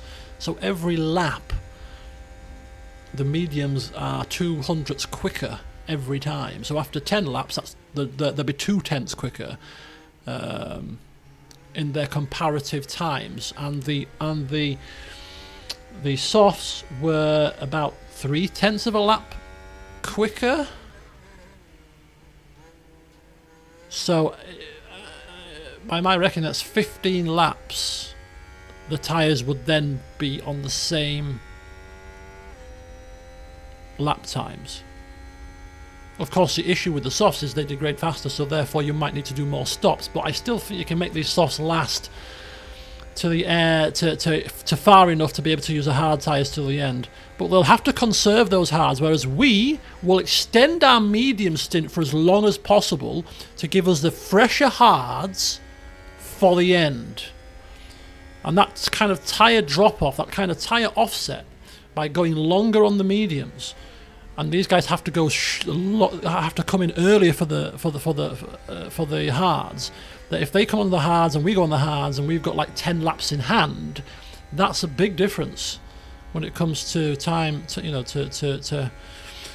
the back end of the race, where our tyres will be a little bit fresher, allowing us to push that bit more, etc., etc. So we actually, strategically speaking, are in a better position than the Red Bull right now. It would help if we could get past the bleeder, and we're going to set up another attempt at a pass by using deployment of the ERS around the final sector. We'll turn that to overtake when we cross the start-finish line, and pushing with everything else. Ricardo, he's been towed along in our DRS, so we'll keep him on all the neutrality for now. We're going to try overtake down the pit straight. The pit straight probably not long enough for us to outbrake him into the hairpin here, but you can see the speed differential. We're keeping it on overtake from the very earliest point here so that we can get it straight down here. Let's get the momentum, and we're going to... Oh, he's cut us off here. He's cut us off there. We had the momentum going into that. I mean, 2 abreast into this is just like a disaster waiting to happen. But here we go. Straight line speed. Still struggling. Still struggling. Still struggling. Right, okay, it's fine. It's fine for now. Big lifts. It's quite interesting when you were listening to Mika Hakkinen. There was a segment. I can't remember where it was, but there was a segment where, and I think it was on Sky Sports F1. Sometimes they have like interviews with past drivers and stuff. And there was an interview with him. He was sat in Monaco, and I can't remember who was interviewing him, but he was sat in Monaco. Lovely view, and basically he talked through his setup of the overtake on Schumacher. In 2000 when he went round the back marker up Radion, and how these drivers think in the car, it's unbelievable, because he noticed how a certain place where Schumacher was faster going into Eau Rouge and up, and so basically he said that the only way I was going to make it work was if I went flat out through Eau Rouge and up down the straight. I think he said up until that point he'd never gone in that entire race flat out through there. Just a slight lift. It's always a spin. It's always a slight lift, and then you're gone. And he said that he just went for it flat out just sort of clung on flat out for the first time and boof, carried the momentum through. And I went round the back marker and then past Schumacher. It was fantastic. Fantastic it was. But yeah, just the kind of strategic thinking that these drivers have. You know, we just think they're driving round and round and round, but they're playing it out and little strategies and when to back off to and when to, all these overcuts and all the, what do you call it, switchbacks and all this kind of stuff. It's all very clever. And they all do this, whilst computing things in the other half of their brain, like Martin was saying today with Alonso. He's talking about where's Lance Stroll, and and he was thinking about the strategy as he was driving behind Hamilton. He's saying that their degradation is worse than ours, so we'll just sit back for now and we'll let it play out a little bit, and I'll get him a bit later in the race. They're always computing these things. And Zippin Bow Wow, thank you very much, sir, and welcome. Thank you so much. Hope you're enjoying our little F1 stream here. So, Lando Norris just tucking up behind Verstappen, whose tyres right now should be going off at 53%. Yeah, should be going off quite horribly. But nonetheless, we're not making it past. But we will have one more chance. We'll do it one more attempt, and if we don't do it this time, we're just going to have to sit in, maybe go into conserve mode like Chris has said. You can use overtake there if you need it. It's not here, it's cool. Coming out of the hairpin where we need to get past, but he slammed the door in our face last time. So yeah, outside, stay outside. There we go, Mr. Norris. Learn from his mistake last time.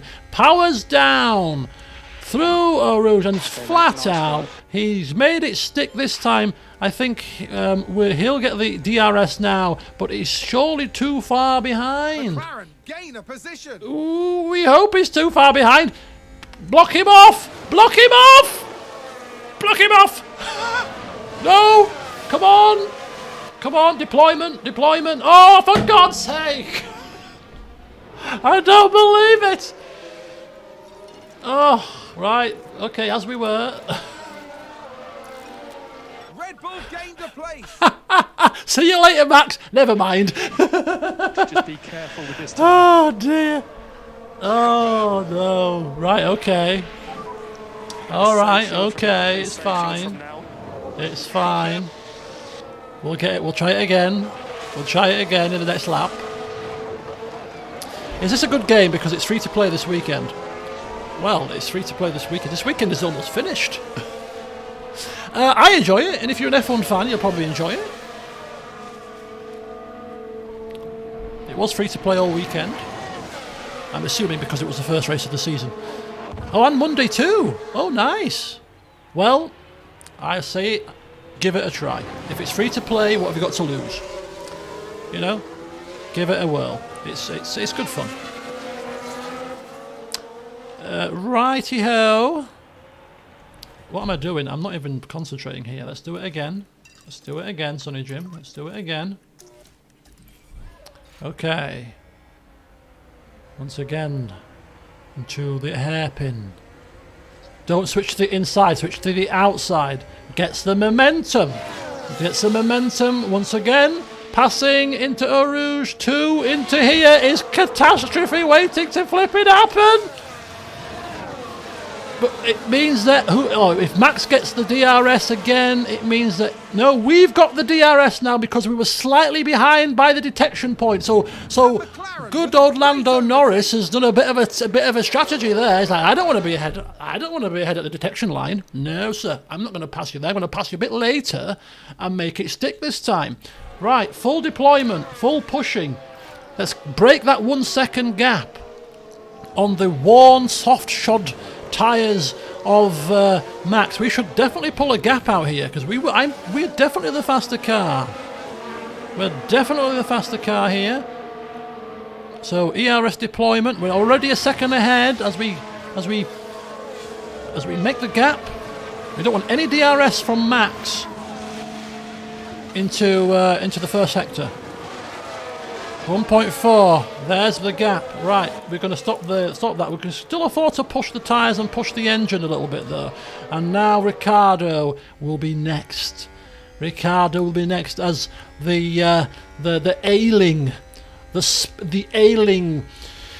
Red Bull of Max Verstappen, tyres shot to bits, is beginning to struggle a little bit in this sector. God knows what strategy the Red Bull team have come up with to put them on used soft tyres. I'll never know. And they're in the pits. They're in the pits. We're going to give a bit of deployment here. Down to standard now. Let's get into the rhythm. Let's get into the routine. But they're going to have to go a long way on hards. I think the hards will make it, but we're going to extend our stint to around about lap 20 and 21 to give us plenty of opportunity to push on the hards. A tyre offset as well. It's looking good. Of course, the Red Bull will be quicker than us on those fresh, hard tyres, I'm assuming. But is he going to be in traffic? No, he's found a gap. It's quite handy for him, but he will have to pass Tsunoda.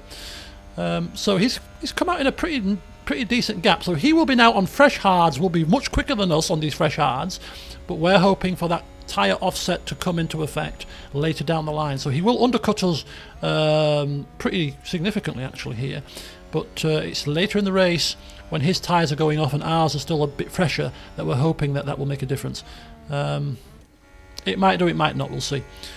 His tyres will probably be clinging on to life towards the end of this race, going 31 laps on this long track.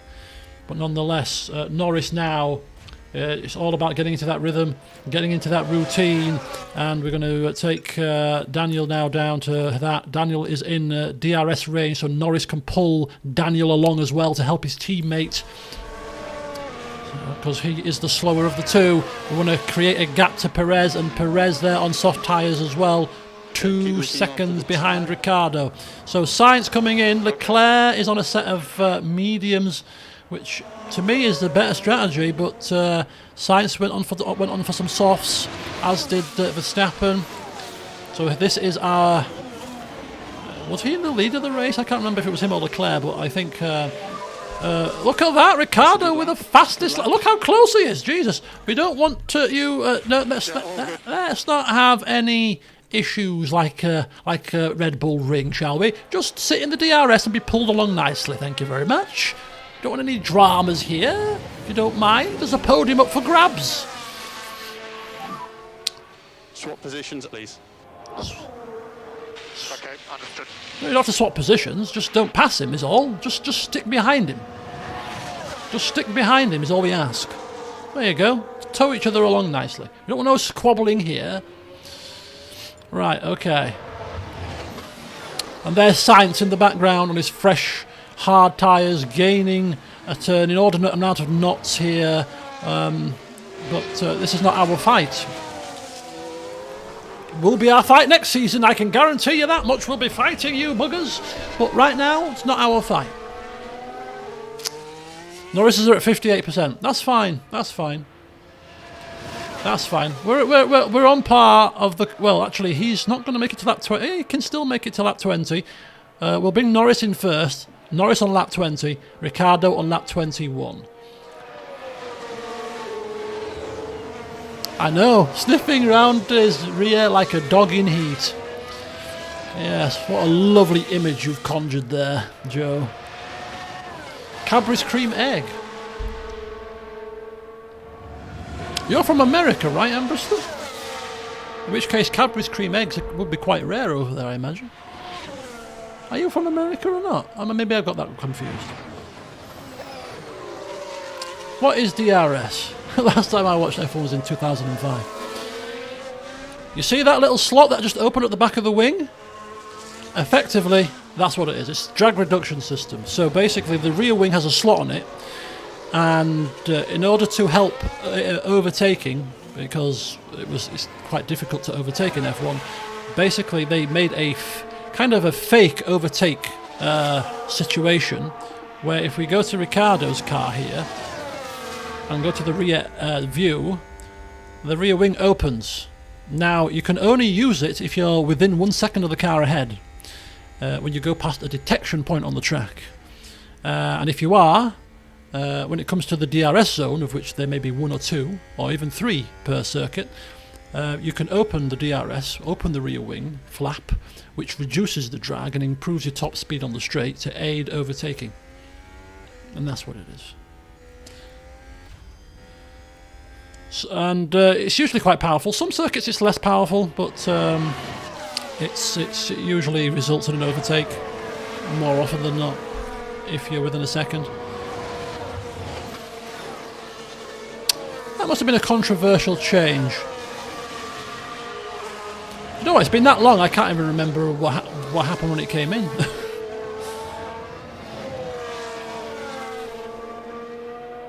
There was all sorts of stuff that they trialled and got rid of. There was a system called KERS, I seem to recall.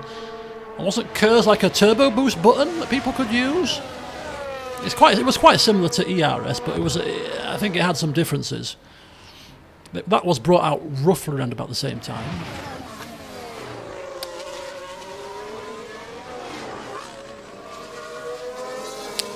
So our two drivers, I think we can probably two-speed this right now, simply because we are not racing anybody. We're in our own little zone. Ricciardo can't pass Norris, so just kind of driving round. What does ERS do? ERS is energy recovery, so basically when you've got enough energy to use it, it gives you a few extra horsepowers to play with. You can only use so much of it round the lap. But yeah, it's a little bit like a little bit of a turbo boost at your fingertips. As we're going to just maintain the same pushing with the tyres and the engine, just simply because we can use these engine modes. Well, it's not an engine mode, I keep saying, but we can decrease lift and coast later in the race when we're trying to push to regain on Max Verstappen, who will be on worn tyres compared to us with our younger life hards. Sainz is catching, but he's not catching like at a thunderous speed, which is quite nice to see. I mean, clearly he's catching, but I thought it would have caught us by now, so this could bode relatively well. And Daniel clearly is not as far behind Norris in terms of his lap times in this track than others, because he's quite comfortably keeping up. And you know, probably the old situation on the radio where he says, is Lando going any quicker? Because I can go a bit quicker than this. And it's like, no, just hold station. He's conserving. He's managing his tyres, Daniel. Chill out. You're not passing him, thank you very much. But I can go faster. Tough. So can he, if he wants to. But we're telling him to maintain position, maintain settings. So just chill out. I'd have let you fight. I'd have let them fight if they didn't crash in the Red Bull ring. So it's your own fault. You started this team orders nonsense. And there's nothing to stop Daniel actually crashing into the back of the Lando, even with team orders. If he was to lock a wheel now, it would have the same effect. See you later, Ollie. Have a good one. But anyway, we're coming up to the pit window now, so we just got to be careful. And we'll go back to 1 speed, as we've got a Ferrari up our jacksie. We've got yellow flags and a safety car. This is perfect for us in a kind of a way, because we have to double stack them now. So Daniel's going to lose time. And it kind of throws our strategy out a little bit, because we were going to extend our stops. We were going to extend our stops so that we've got a better tyre life. But on the flip side, we should come out ahead of Max because it's a safety car stop. So we lose less time. And we'll still be on fresher tyres. So it swings and roundabouts. But ultimately, we have to bring both cars in now, and we're going to have to stack. We're going to have to stack them, because it's still going to be quicker than having Ricciardo stay out, I think. I think we're going to have to stack them. We're literally going to have to stack them here. As we have got a safety car. What's happened? Who has brought this safety car out? What have they done? Okay. Safety car. Shut up. I know. Make sure we've definitely triggered for them to come in, haven't we? We've definitely triggered them to come in. Looks like Latifi. Oh, it's Latifi. Like there's been contact. It's a Latifi. Let's take a closer It's a Latifi look. special. Now let's look. We're watching Nicholas Latifi. Are we? Where is he? And there's the hit. And it's crystal clear who was in the wrong there. Where? Oh, there he is. Oh! What the hell? Latifi looks like he just went off, and then one of the Astons just drove right into the back of him. Good grief. Right. Safety car has been deployed, which, well, it is kind of good for us. It is kind of good for us. In a kind of a way. That's if we can get out ahead of Max. I don't actually think we are going to get out ahead of Max. I don't think we are. Daniel's going to be compromised because of the double stack. But it's still going to be quicker for us to do this than have him go around and do another lap. Go. Go. Where's Max? Ooh. And Perez. Ooh. Oh, we're out ahead. We're out ahead. We're out ahead of Max. But Ricardo is also out ahead. Oh, we've leapfrogged them. We've leapfrogged both of them. Woohoo, look at that. So Perez has pitted, Verstappen. So but Perez is ahead of his teammate now. Everybody's pitting or pitted, apart from Albon and Verstappen. Vettel, they should be pitting too. So we've actually leapfrogged. And we've got fresher tyres. This is looking pretty spiffing. Right, let's conserve everything. Conserve. Let's ride on board with our third place Lando here. As we speed up. Just be careful with this tyre. Speed up the safety car procedure. We'll tell ERS fully charged. It will tell us when the safety car's coming in. Lapped cars will be able to unlap themselves. Oh. Okay. Oh. Safety car will enter the pits this lap. Safety rolling car. Rolling start. Safety car coming in right now. So we're going to give full beans to both our drivers here. Full mashings. Full mashings. Go. Go.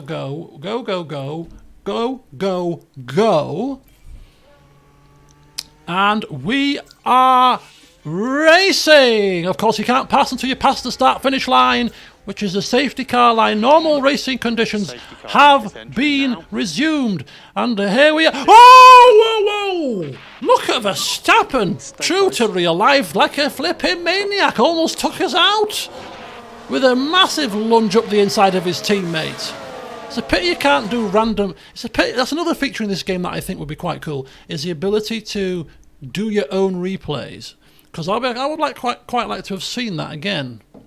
Like a replay mode. Is there a replay? I don't think there is. Actually, is there a replay mode? No, I don't think so. That would be quite cool to be able to do that. Just features that I would like to see in the next game. That's all.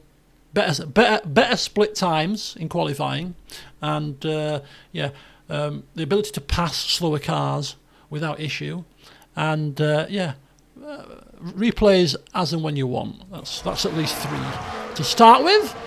Right, anyway, Lando Norris is given full attack order. He's on the back of Sainz. We know from what we've seen previously that our straight line speed is not conducive to passing down here, but nonetheless, if we can maintain our position and maintain within a second gap, well, it should just drag us along quite nicely, shouldn't it? As Ricardo is creating hopefully a second gap back to Verstappen. Would be quite nice, and he has created that second gap as Lando Norris is looking very racy here as he's harassing Carlos Sainz.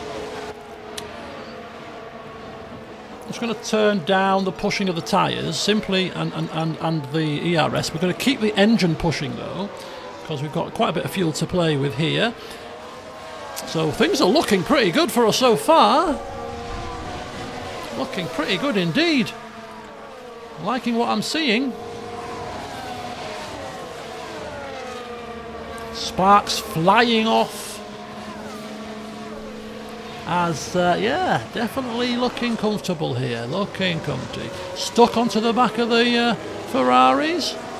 Slightly pulling away from the Red Bulls, although that's probably going to come down again once we turn everything down to medium. But, you know, as it currently stands, we're quite happy. Of course, those extra laps under the slower safety car conditions help the runners a little bit that came in early for hard tyres, because that's less, you know, speed going into the tyres. It extends the tyre life a little bit having a safety car. So the likes of your Sainzes and your Verstappens and your Perez's, who came in a little bit early for their hard tyres due to running used softs, that safety cars probably helped them a little bit there to get to the end of the race on those tyres, but they will still look pretty worn, I think. They're going to have to do some conserving, so whilst they're conserving, we'll probably see their lap times decrease a little bit, and we can just maintain a little bit of neutrality and maybe push a little bit later in the race. As Norris is beginning to just fall off the back of the Ferraris here, even with the engine pushing. How much tyre life have we got? We're pretty much on the line here, so we do have some pushing available should we need it. But right now, 0.9 is the gap. Yeah, those Ferraris are just that little bit too quick, aren't they? Just that little bit too quick for us. But DRS enabled, DRS. the fact that we are actually here right now is definitely cause for celebration, because we are here on pure pace right now. So yes, detection point is round about there. DRS zone opens round about here. And we do have it, because we were less than a second behind as we passed that detection line, and it just helps us to close that gap down onto the Ferraris, as Ricciardo just about clinging on to Norris. Verstappen here has got his teammate over the back of him, pulling away from Ocon again. Hamilton hasn't managed to pass Ocon yet, halfway into this race, and he still hasn't managed to pass Ocon. Sonoda's still in 9th. It looks like Mick Schumacher has lost a few placings. He was in 11th initially. Russell struggling to make any headway through the field at all. Really struggling indeed. And Alonso, who took penalties, is up into 13th position, making much better use of carving through the field than Russell is in the Mercedes. He's looking like he's trying to get some points today after his penalties, and the way he's going, I wouldn't bet against it. But anyway, back up here to the front, we've got Leclerc, championship leader, I think, yeah, just about, I think. Or was it Sainz? I can't remember. It's been a little while since the last session. But anyway, he's currently half a second ahead of his teammate, and yeah, no, 1.4 seconds is the gap to Verstappen. So Ricciardo is just slowly but surely eking that gap out, and that's probably going to stop now as we start to just increase the amount of lift and coast for a little while, until we can then start to push our engine towards the back end of the race. And we do want to make sure that we keep an eye on the tyre situation as well, just to make sure that we still got that advantage to our competitors. So 1.8 now is the gap. This is looking very good indeed for us, as we are pulling away from the Red Bulls. Might be helped with a little bit of the DRS from the Ferraris, which is pulling Lando across, and of course that also pulls Ricciardo across because Ricciardo's within a second of Lando, so the DRS from the Ferraris that we're getting may well be helping us here, because of course Verstappen doesn't have that luxury, not being a second behind Ricciardo, less than a second behind Ricciardo, so that's potentially helping us a little bit, getting that extra little bit of speed on the straights from those Ferraris, who clearly are quicker than the Red Bulls as well, so that's helping us, which is pretty good to see. Elsewhere, we've got Alonso is probably the only driver that's looking like he's making any moves here. Russell is also on the back of Vettel, but let's have a look at Alonso for a little bit, see if he can make a pass on Joe. Not here he won't, but we're coming up to places where he can, and he's just got DRS on Gasly, so that's going to help him defend against Alonso. But Alonso is absolutely stalking his prey here. The man of the moment. The longest gap in history between his last podium and this one. I think his last podium was in 2012. And he's got a podium here in 2023 today. 11 years difference between his last podium and this one. Quite insane, really. Anyway, here he goes. With DRS open, but Joe's got it too, so that's why it's very difficult for him to pass. Soon as he's obviously dropped the DRS range now from Gasly, so I reckon Alonso will be making his way past in the next lap. Verstappen 2.3 seconds now to Ricciardo. We are still within the DRS of the Ferraris. We're just about clinging on to them here.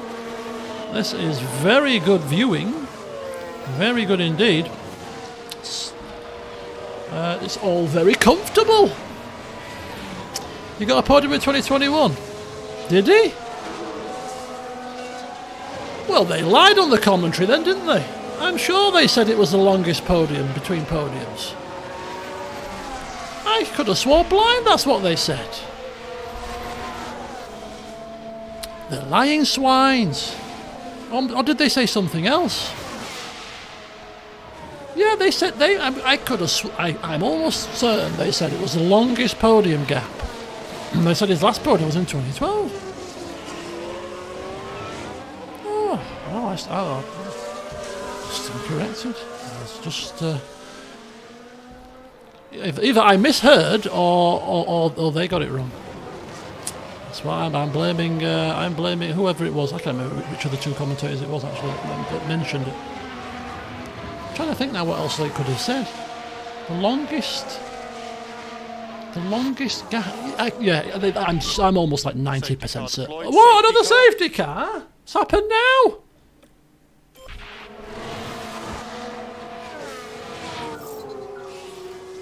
No overtaking permitted. Safety cars out again. There's no reason to actually. Is it Stroll? Oh, it's Russell. Something's happened to Russell now. There's no reason to change tyres at this point. We're going to the end on these. I mean, it would only ever make sense if you had a big enough gap to pit and get out again. So let's get on board here. Let's go to conserve and let's speed through this safety car situation. It is a full safety car, not a virtual, isn't it? Yeah, it's a full safety car. Okay. Oh, and Lando Norris locking up under the safety car conditions. What the hell's wrong with you? Oh, big lock up there. A big lock up apparently. What happened here? What's this? We're looking at Lando Norris. And there's the lock up. It almost got away from them entirely. That's not a big lock up. It's a little puff of smoke. A little puff of dust. Right, the safety car is probably going to be out. Maybe just follow this one lap. Maybe one more lap after this. Nope. Okay. there's no lap cars to unlap themselves because we've only just had a safety car, so the field wasn't in a position where we were getting lapped. Clearly they are, I don't know, maybe sorting a barrier out, maybe getting rid of some of the debris. Their safety car should probably be coming in this lap. Safety car is in this lap. Okay, safety car in this lap, which means it's time to go full guns blazing again. And that's going to help our tyre degradation situation quite significantly. Puts Verstappen back on our rear end, but we dealt with him the first time. We'll deal with him again. Let's have a look at the tyres. Still looking good on the tyres. In fact, Sainz has got ahead of Leclerc, I've just realised. When did that happen? As the two Ferraris continue to battle for the championship here. Hey ho, we've got Tsunoda on a set of mediums. Those mediums probably will last to the end, I would guess. Maybe. Right, let's ride on board with Mr. Norris here as we are trundling towards the start-finish section, as Sainz is the de facto safety car now. And it looks like we're yep. Pedal to the metal has been hit, and we're off, and we are racing once again. Lap 29 coming up to now lap 30 of this 44 lap race. No, this is actually lap 29, apologies. I thought the line was a bit further down than it was. But anyway, let's have a look. Oh, look at that! A gap already forming as we streak off with the Ferraris. Verstappen definitely struggling. He's probably in a bit of tyre management mode. I would have given, well, that's the only thing I can think of.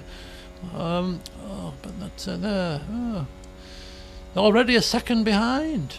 As we put our foot down, let's have a look at these tyres. Yep, still that's looking good. Just wanted to see if the bar corrected itself after the safety car situation. Sometimes it takes a little bit of time for the lines to fully reflect the position. But anyway, as we continue to push with both of our cars, because we can afford to push right now, because we've got a massive fuel offset now, and we have tyre offset, we have some decent ERS because it was fully charged after the safety car. I'm going to turn that down again now that we've made the gap to Verstappen.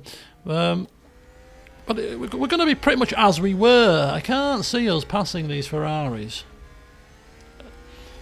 I mean, if this was like lap 43 out of 44, I'd be putting my foot down and hoping to pass them before the line and make it stick. But I don't anticipate keeping ahead of them for 15 laps. So we're going to go and turn everything down again. Okay, keep looking after the tyre. Although technically speaking, I should probably not turn it down until we get DRS again, because when DRS opens, we can use that. But just be careful with I this think tyre. DRS Yeah, confirm. two laps after the safety car restart. So maybe we should just push the engine until we get the DRS. We don't want to be breaking that second gap prematurely here, because that proved to be quite useful in helping us fend off the Red Bulls. So we'll give you a bit of deployment actually down the straight as well. A bit more deployment for you too, sir. Just want to make sure that we maintain that gap to less than a second. Use the overtake button. Understood. There we go.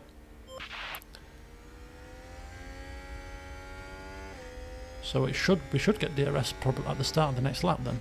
So we'll maintain full deployment until that time.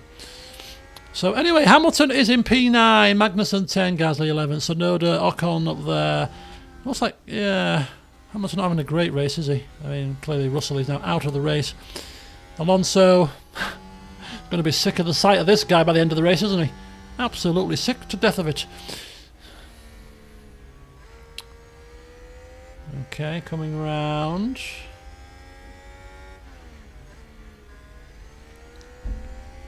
Doobie doobie doo.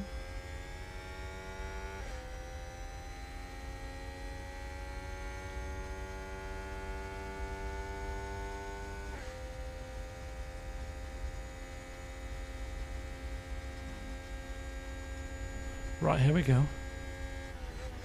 I think we get DRS now, so let's turn these back down again. And save fuel from now, Turn please. Save these fuel from now. back down. Yeah, confirm. I'm gasping for a drink. And DRS enabled. There we go. DRS We've got enabled. it. Right, we can now we can now tootle around in the DRS entrails of the Ferraris as we'll keep a close eye, obviously, on how they fare, because they are battling for the championship. And Leclerc was leading this race for a little while, and somehow Sainz has got past him. So Leclerc won't be a happy bunny, and will no doubt be trying all he can to get back past.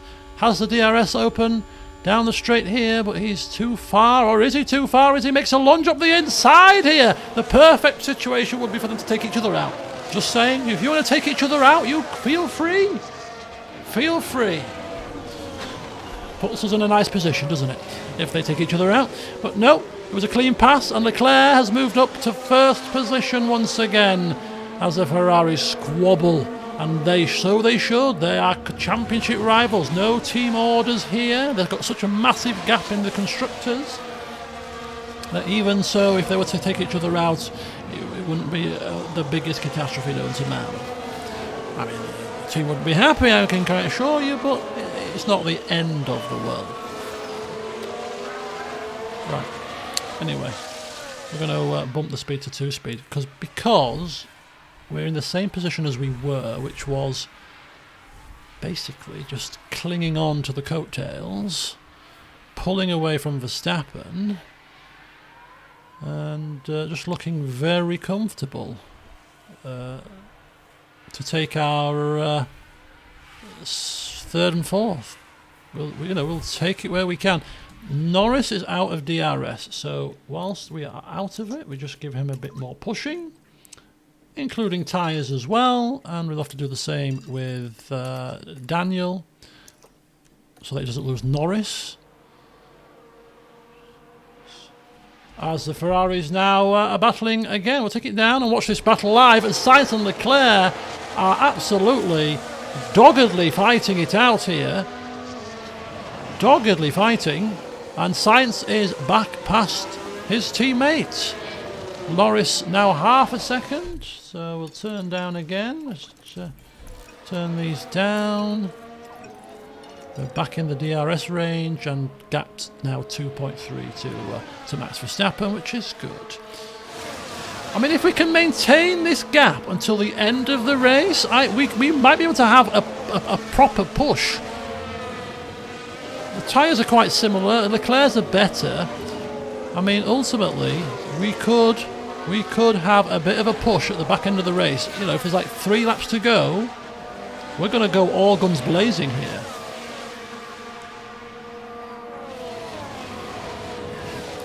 Oh, they could crash. They could indeed. So here comes Leclerc. We're coming up to the bus stop chicane once again here as we start lap 33 very shortly. And this is where Leclerc will get his advantage. There's a dose of DRS down this straight. Won't be enough to pass here, but we'll get a dose of it on the straight that's coming up next, a long straight. That's where we expect him to probably make another move on his teammate. There's Norris just jinking in behind, just watching this Ferrari battle unfold before his very eyes, probably secretly hoping that there's a bit of an incident. Nothing serious, no injuries, but if they can just have a bit of a kiss and poof, off they go. Happy days. Here they go again. Here they go again. This time Leclerc is the one behind. Can he make a move on his teammate? He's not moving out. He's not moving out. He's got the DRS, but no, not on that occasion. Tucking up behind, but not making any manoeuvres. I don't think there's team orders there. I just think he didn't have the pace on that particular occasion. Yeah, look at this. Look at this. Both of our cars keeping up with the Ferraris. Who would have thought we would have been saying this at the start of the season? Who would have thought we'd be saying that? Who would have thought we'd be saying that we're leaving the Red Bulls behind? Who would have even figured it out? This is like the real-life Aston Martin situation, although that happened in the pre-season, but nonetheless, you know, people have said, oh, it's, you know, you can develop your car really quickly in this game, which you can. It's clear to see that we've been doing that, but you know, I'm struggling to think of a situation where a car that finished like 9th in the constructors suddenly the next season comes back and ends up being like massively quick. It doesn't happen that often. It's quite a rarity. But it goes to show that it can happen. I mean, look at the Brawn team, a one-team wonder that aced the regulations and won a constructor's title and a driver's title out of it. Exactly, sham.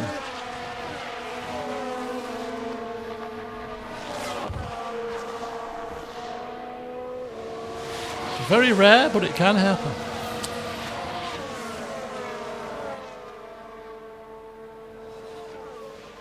So Leclerc still not getting past.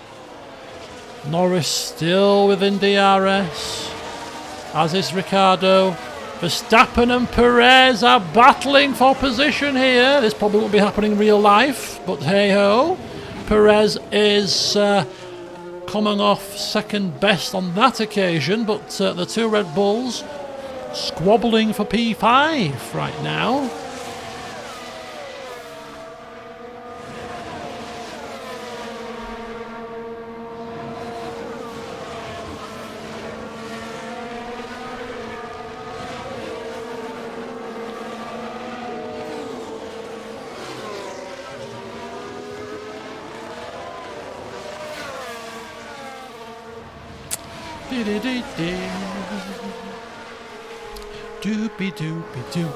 I don't think I've had a stream since I had my the first appointment for my crown. I went to the dentist on Thursday, and you all know, if you've watched me for long enough, that I completely hate the dentist. I think they're evil people, and obviously hate needles as well, especially needles anywhere in my mouth. Hence why I've had so many fillings without an injection. So the only time I ever had an injection was to have root canal. But you have to have an injection for a crown, because what they do is they basically destroy your tooth with the drill, and then they basically they open it up, pack it with a load of stuff. They also get rid of all of the structure of the tooth and make it into a stub, basically, to fit the crown on. So when she'd finished and drilled, well, first of all, she had to stick an injection in me, which didn't hurt because they put the numbing gel on as before they put the needle in. So she put the numbing gel on, then put the needle in, which I just closed my eyes for. Needle went in, didn't feel a thing, just felt a bit of pressure, and it seemed to last ages. She was putting loads of whatever the thing is, lidocaine or whatever they put in it. She was putting loads in, and then she said, "We have to go another one in the roof of your mouth." And I was like, "Oh, I've heard horror stories about having injection in the roof of your mouth." Anyway, injection in the roof, didn't feel it either. So I'm like, oh, that's the worst part over with. Anything else I shouldn't be able to feel. As my lip went numb, the top of my mouth went numb, my face went droopy. But yeah, so lots of drilling for about 15 minutes to shape this tooth. And after she'd finished, I touched my tongue over the tooth when she was faffing about with other tools and stuff. I was like, the hell have you done to my tooth? There's nothing there. Looked like a little stub. It felt horrible. Right, Norris is out of DRS. We're going to have to push him again. Stay close. Anyway, and then she took a scan of all of my teeth, and then of course of the tooth that's going to get sent off to the lab to be made, this crown, the shape of the tooth that's now no longer there. And in the meantime, I've got a temporary cap, which is not even a tooth, it's just a cap that's in the colour of my teeth, just plonked on with temporary glue or whatever it is. And so if I put my tongue over it, it doesn't feel like it's just not got a structure of a tooth at all. It's just a flat top. But if I open my mouth and smile, you can't. It's there. You can't tell from external that it's not a tooth. So it's aesthetically it's pretty good, but to feel it, really strange. Really strange. But anyway, so I'm getting my proper crown put on the 21st of March. Which when I booked the appointments, she was like, "Oh, the second appointment's the 21st of March. It's going to be a couple of weeks afterwards." And I was like, "That's fine, the further apart these appointments are, the better. I don't like the dentist. Make it longer if you want. I'm glad that I didn't leave it too long, because clearly the longer the appointment between the two, the longer I have to have this temporary thingamagob. So ultimately, the sooner the better. Right, neutrality on the ERS is required.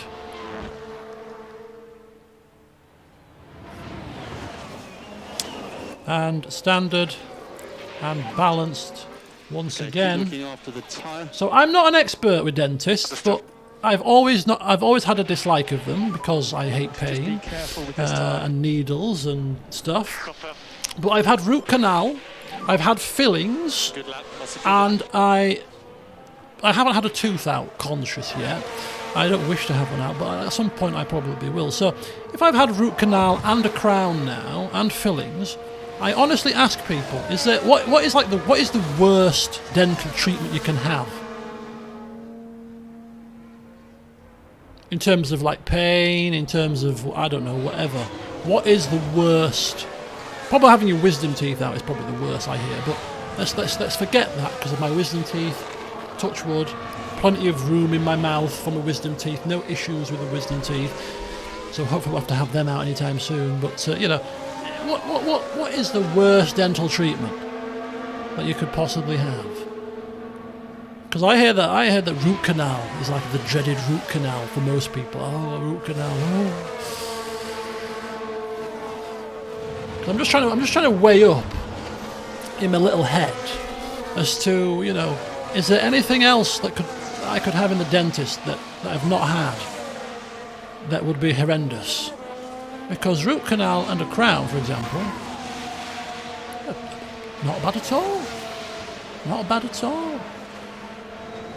All these horror stories. I just laid there. Actually, I took my jacket off. You know it's going to be a long appointment when you go into the dentist and she says to you, "You can leave your coat on the hooks over there." I went, oh, I was just going to sit in it. But no, it was an hour and 15 minutes it took. I did the appointment, so yes. I know they're not so bad, to be fair. And now that I've had these treatments like root canal and like a crown, and now that I've experienced a needle in my gum and a needle in the roof of my mouth, all of which I've heard horror stories about, and you know, I think to myself, if I'm still here smiling and laughing about the appointments after having those, then if that's some of the worst stuff that can happen to you in a dentist chair, and I've gone through it unscathed, touch wood, and, you know, then maybe I should stop fussing about the dentist so much and just, you know, get on with it. Because it's not that bad. And even if I have to ever have fillings again, in times gone by I would never have an injection for a filling. I've had all of my fillings, apart from the root canal, I've had all of my fillings with no injection. Because I don't like needles. But given that I've had injections now, and they clearly don't hurt when they stick the numbing gel on you, never again will I ever have a filling without one. Because that's just madness. I think of all the times I've been sat in the chair, clinging onto the arms, sweat pouring down my face, the drill touching the nerve, and I'm just going, oh, oh. And she's like, you alright? You alright? I'm like, yeah, I'm fine, just carry on. I bet she's thinking, just have a flippant injection, you idiot. Like, no, I don't want one. And I always remember one appointment, she said, right, they never used to ask you, I'm going to numb you up. And I went, no, you're not. I don't have injections. And she went, but this is going to be a very deep filling. I went, it's not a problem. You know, 20 minutes later of drilling, and it actually wasn't that bad. I had worse fillings for pain than that one particularly. But, she went, you did really well there. I don't know how you've sat there for this length of time with that guy. She said, bloody hell. I said, well, if it's between that and a needle, I'd just rather go through that. I'm like, not now. Right, as we go into the closing stages of this race, What did I say about the closing stages? I said we are going to basically go hell for leather with both of our cars. It's now time to see if we can make a late move on the Ferraris. We've got 5 laps to do it. They're squabbling for position. We have just got out of the DRS range. A bit of an oversight on my part, too busy talking about dentists here. But we should be able to get back into the DRS range with our full pushing now. So pushing on the tyres, pushing on the engines. We have got a little bit of ERS available should we need to use it, but the first task is to get back within the DRS range of these Ferraris, which hopefully we can do. The detection point of is round about, you can't see my mouse because of my face, but it's right before the last chicane, and we're now just within a second now, just outside the second. Just outside the second. We really need to deploy here. We need to deploy with both cars to get this time. We need to be within a second here. Within a second if we can help it. It's a straight, you see. We're losing time on the straight because our straight line speed isn't particularly marvellous. Right, here we go. So this is where we should gain time on the corners because this is where we excel. And full power. There we go. DRS, ERS deployment. Well, not that yes, Ricciardo's getting DRS on Norris, but Norris not getting the benefits of the DRS on the Ferraris here. He's just outside of the second. Come on, come on, come on. We're giving you full engine, full tyre pushing here. It's not enough. Those Ferraris are so quick. So bloody quick. Look at that. 5 seconds, nearly 6 seconds to the ailing Verstappen as Norris is trying so hard to catch into the second range of these Ferraris. Leclerc holding off his championship rival and teammate. Norris is now just about a second here. We've not got much left in the deployment to play with. We can expend it in its entirety now and just use neutral from the next lap. But there we go. We're at 8 tenths now. This is looking much better. As we head into the final sector, we're dragging Daniel Ricciardo along with us for the ride. Both of these McLarens, shocking probably the commentary team, the experts and the fans are like, where does this pace come from? They're saying, we're suddenly faster than the Red Bulls. What's happened here? It's the summer break has happened. We have come with a new package, an aero package, the triumvirate, the rear wing, the front wing and the floor, and we are now taking a big step forward as we go into neutral now. We have to go into neutral, but we can still afford to push on the tyres. We can still afford to push on the engine as we are trying our best to stalk these Ferraris. We're trying our best 4 laps to go to get to within the DRS range. It's the second. It's just over a second. It's less than a second. It's over a second. Was it a second? There was the line. Were we a second? It was on the cusp. Will we get the DRS open here? Yes, we will. We were just about within the second. Down the straight. The DRS opens. It helps us with our deficit to the top line speed compared to the cars ahead of us. But I still don't think it's going to be enough. The tyre deg is now worse on our car than their cars. They're probably not pushing as hard as we are, to be honest with you. But we're going to push to the bitter end. You never know, they may take each other out. One of them may dip a tyre onto the grass and go wide. We just have to make sure we're close enough to pounce on any eventuality. Our last lap time was a 1:45.8 when compared to, what's the fastest lap? 1:45.6. Fastest man on the track, Daniel flipping Ricciardo here. Fastest lap point currently going to Daniel Ricciardo here as the McLarens continue to charge. And we're less than a second now. Look at that. We're less than a second. It looks like Sainz is dropping back from Leclerc slightly here. Could he be vulnerable, perhaps? The twisty, turny section of this track is where clearly we make up the time with our fantastic cornering ability. It's these parts of the track where we're going to struggle a little bit where there is a straight, but we're now clearly within the DRS zone. We're closer. 3 laps to go, including this one. Could it even be a distinct possibility that we even get a sniff of an opportunity to make a pass here? Is it even possible? As we're going to push these tyres to the bitter end now. There's no point in holding back for these last few laps.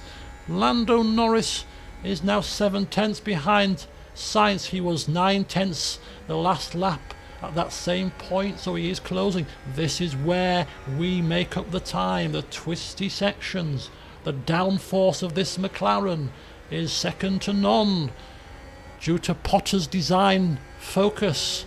Told the team to focus on cornering ability, and this is where we make it count with both of our cars. Daniel still clinging on. Verstappen 7.4 seconds behind the McLarens.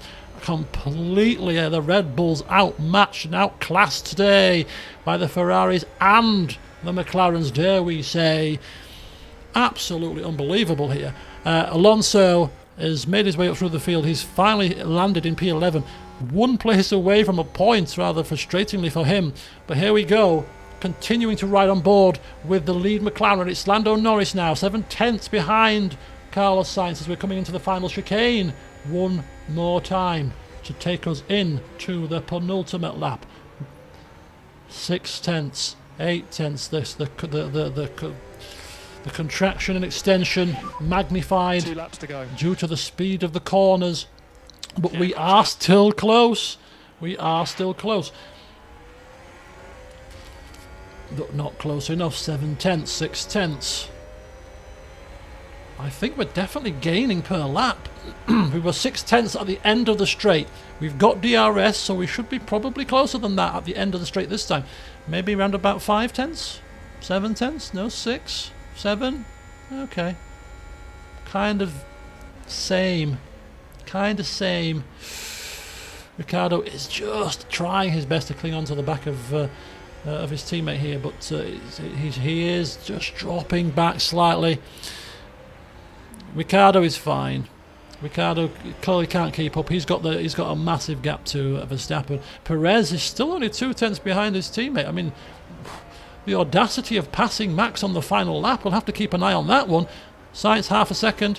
Another half a second there. Danny Rick dropping from Lando here. Let's go into external mode for the final lap as Lando Norris is now only 5 tenths. 5 tenths behind the Ferrari of Sainz. I'm going to deploy for this final lap with both cars here. Full deployment now. I mean, we're giving them everything we can possibly give them here to attack those Ferraris.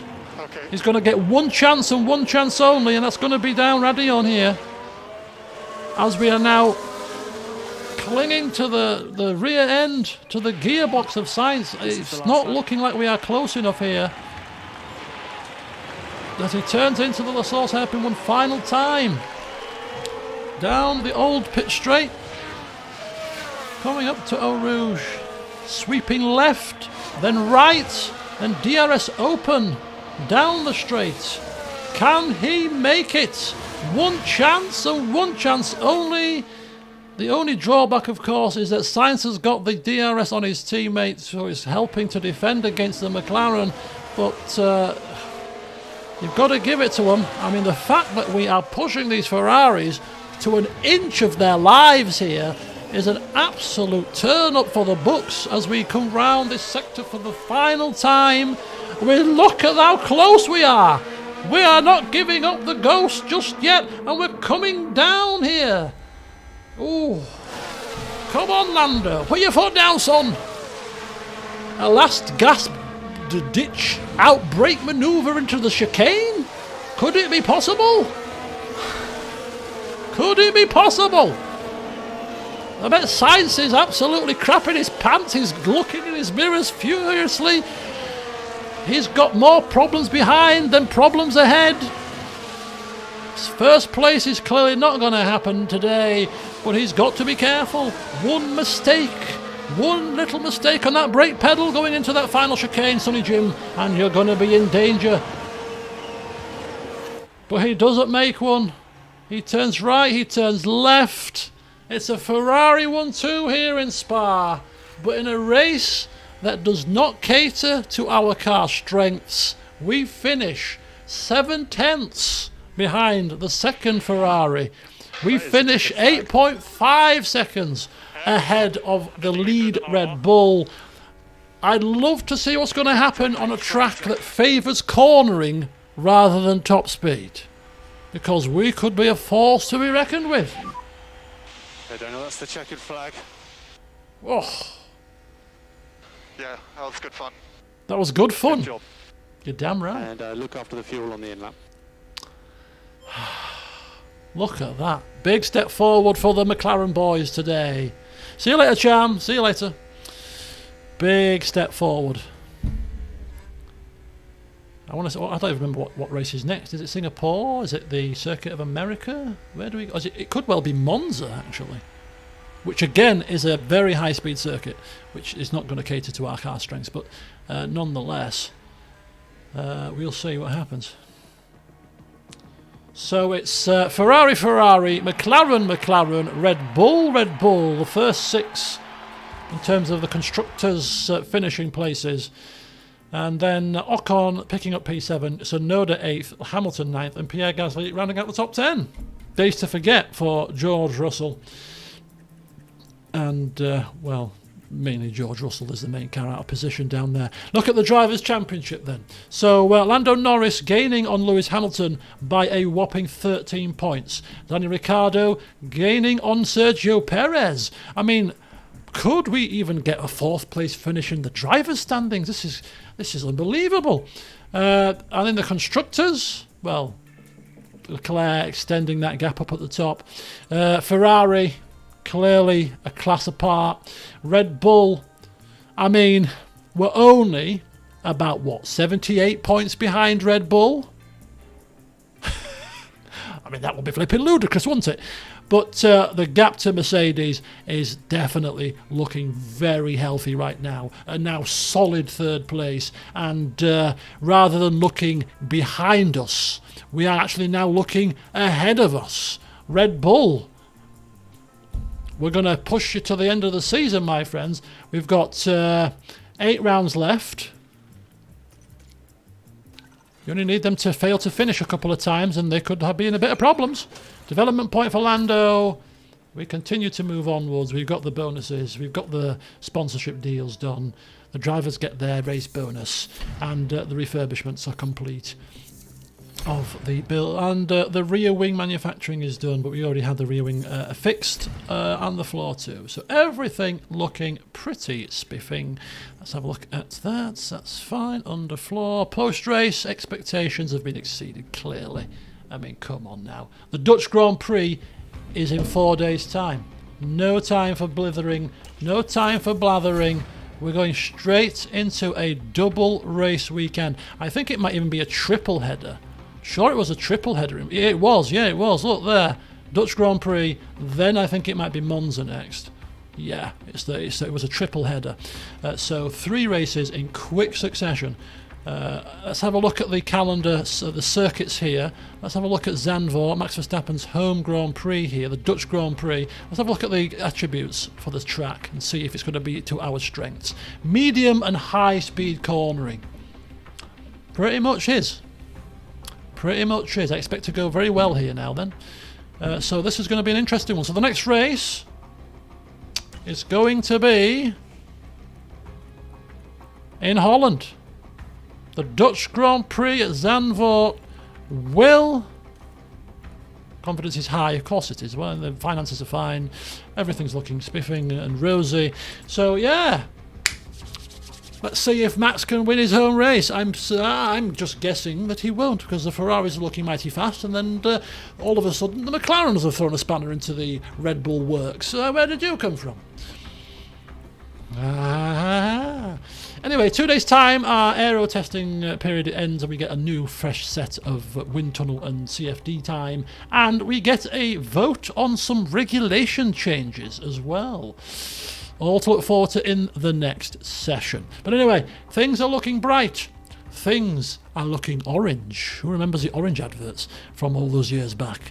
Because no truer words have been spoken. The future is looking very bright and orange as we move into the second half, well into the second half now of this season. Looking forward to seeing what happens next season with our car. Should be fun. But anyway, there you go, folks. Enjoy the rest of your Sunday, whatever you choose to do with the rest of your evenings or afternoons. The next stream, unfortunately, is going to be next Sunday because I'm busy on Monday tomorrow. I'm going to play some games and on Wednesday as well. So, yes.